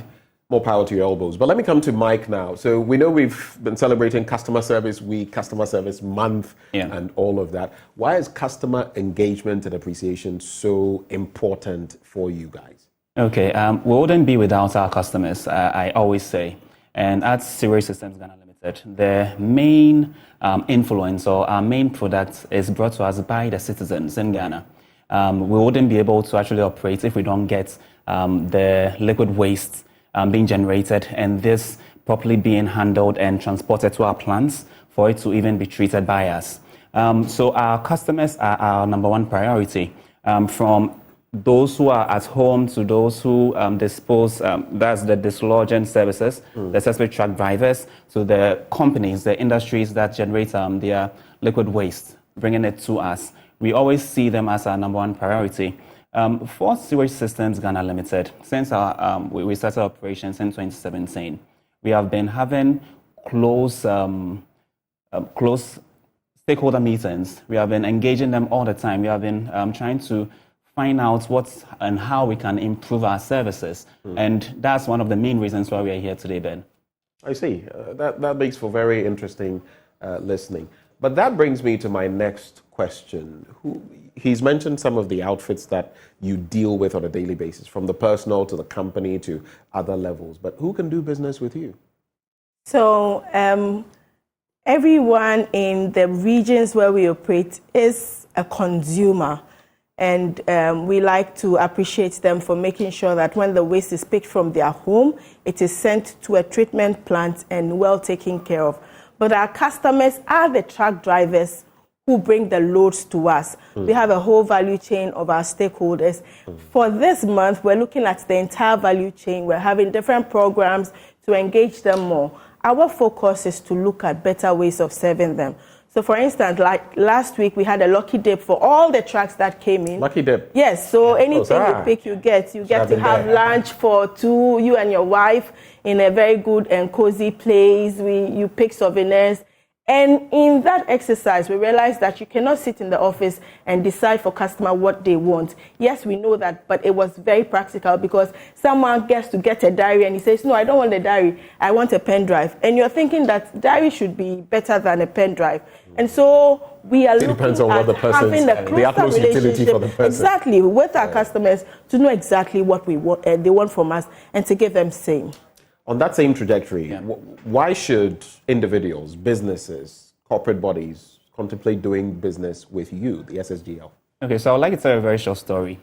In the Greater Accra region, prior to the onset of our operations, we had a lot of cholera and diarrhea outbreaks within the coastal regions, especially the Lavender Hill, the Polygonal area. And this was a major issue. Children dying, families torn apart because of dysentery, because of a lot of these health conditions or problems, I should say. We started operations, and as of now, cholera outbreaks are non-existent. We have the health and sanitation condition within the Polygonal area being improved. We have hospitality agencies having better sales and revenue because people can now come to the beach side and actually enjoy the aesthetic ambience, basically. So, we're gradually getting there. We're gradually getting there. Yeah, but it has improved drastically from when we used to dump raw fecal matter into the Koli Lagoon and all. So why should you be concerned and why should you want to do business with us? Because one, it improves the ecology. Two, we are mandated by law to make sure that we dispose of our liquid waste rightly. So it's not a decision. You are not to decide that you should do business with It's not an option. It's not an option. It's just the right way to do it. It's the right way to do things. So we urge all those. If you're a liquid waste treatment, if you're an industry and you actually dispose of your liquid waste wrongly, see us. We'll put our numbers out there. See us, make sure that it's done rightly. We always say do it proper. Yes. Do it proper, dislodge as sewage systems Ghana Limited. So it's the right way to do things. Let's do things the right way. But what are you doing to improve your services to your clients, your business partners, and all of that, those who deal with you? So we have projections into the possible liquid waste that will be generated in the areas that we operate. Here in Greater Accra, we have Lavender Hill Fecal Treatment Plant, which started as a 2,000 cubic meter capacity plant. Now, with what we are seeing, we see that we need to improve that. And so we're having an expansion project, right now to 3,000 cubic meter capacity. And the other ones that we have done or made room for the growth that we project in the individual places that we're going to have. And so for us, it's about making ourselves ready to receive the waste and receiving it from our customers the best way that we can. I see. Before I take your final words, so how can those who are watching now, I'm sure some individuals have their interest piqued in all of what you do, corporate entities and all that.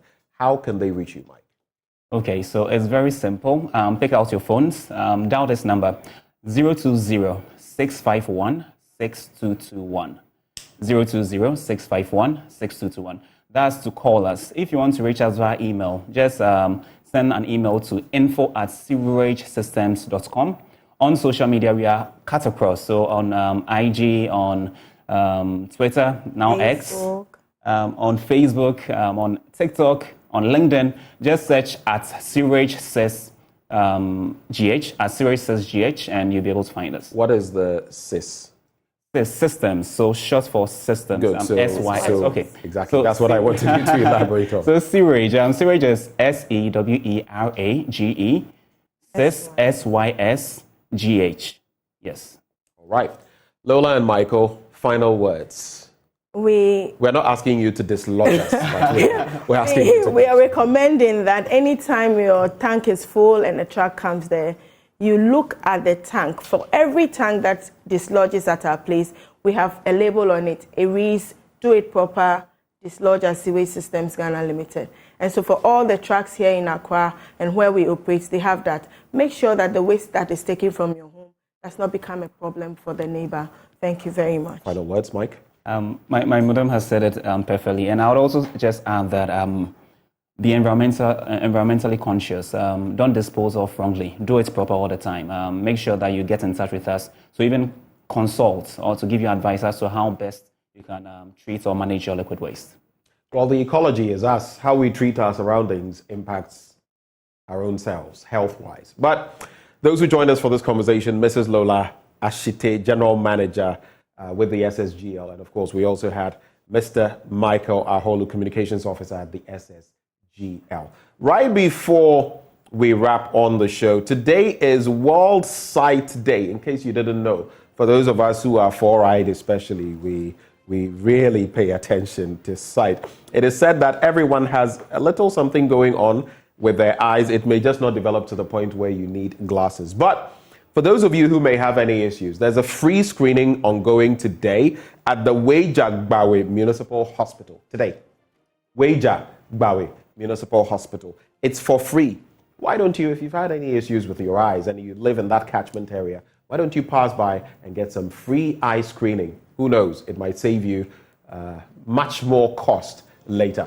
And that's the note on which we wrap up the show today. We hope it's been a sight for sore eyes. My name is Benjamin Akapo. I always do this together with Bernice Abubedu Lanza. Up next, Joy News Desk. Do stay.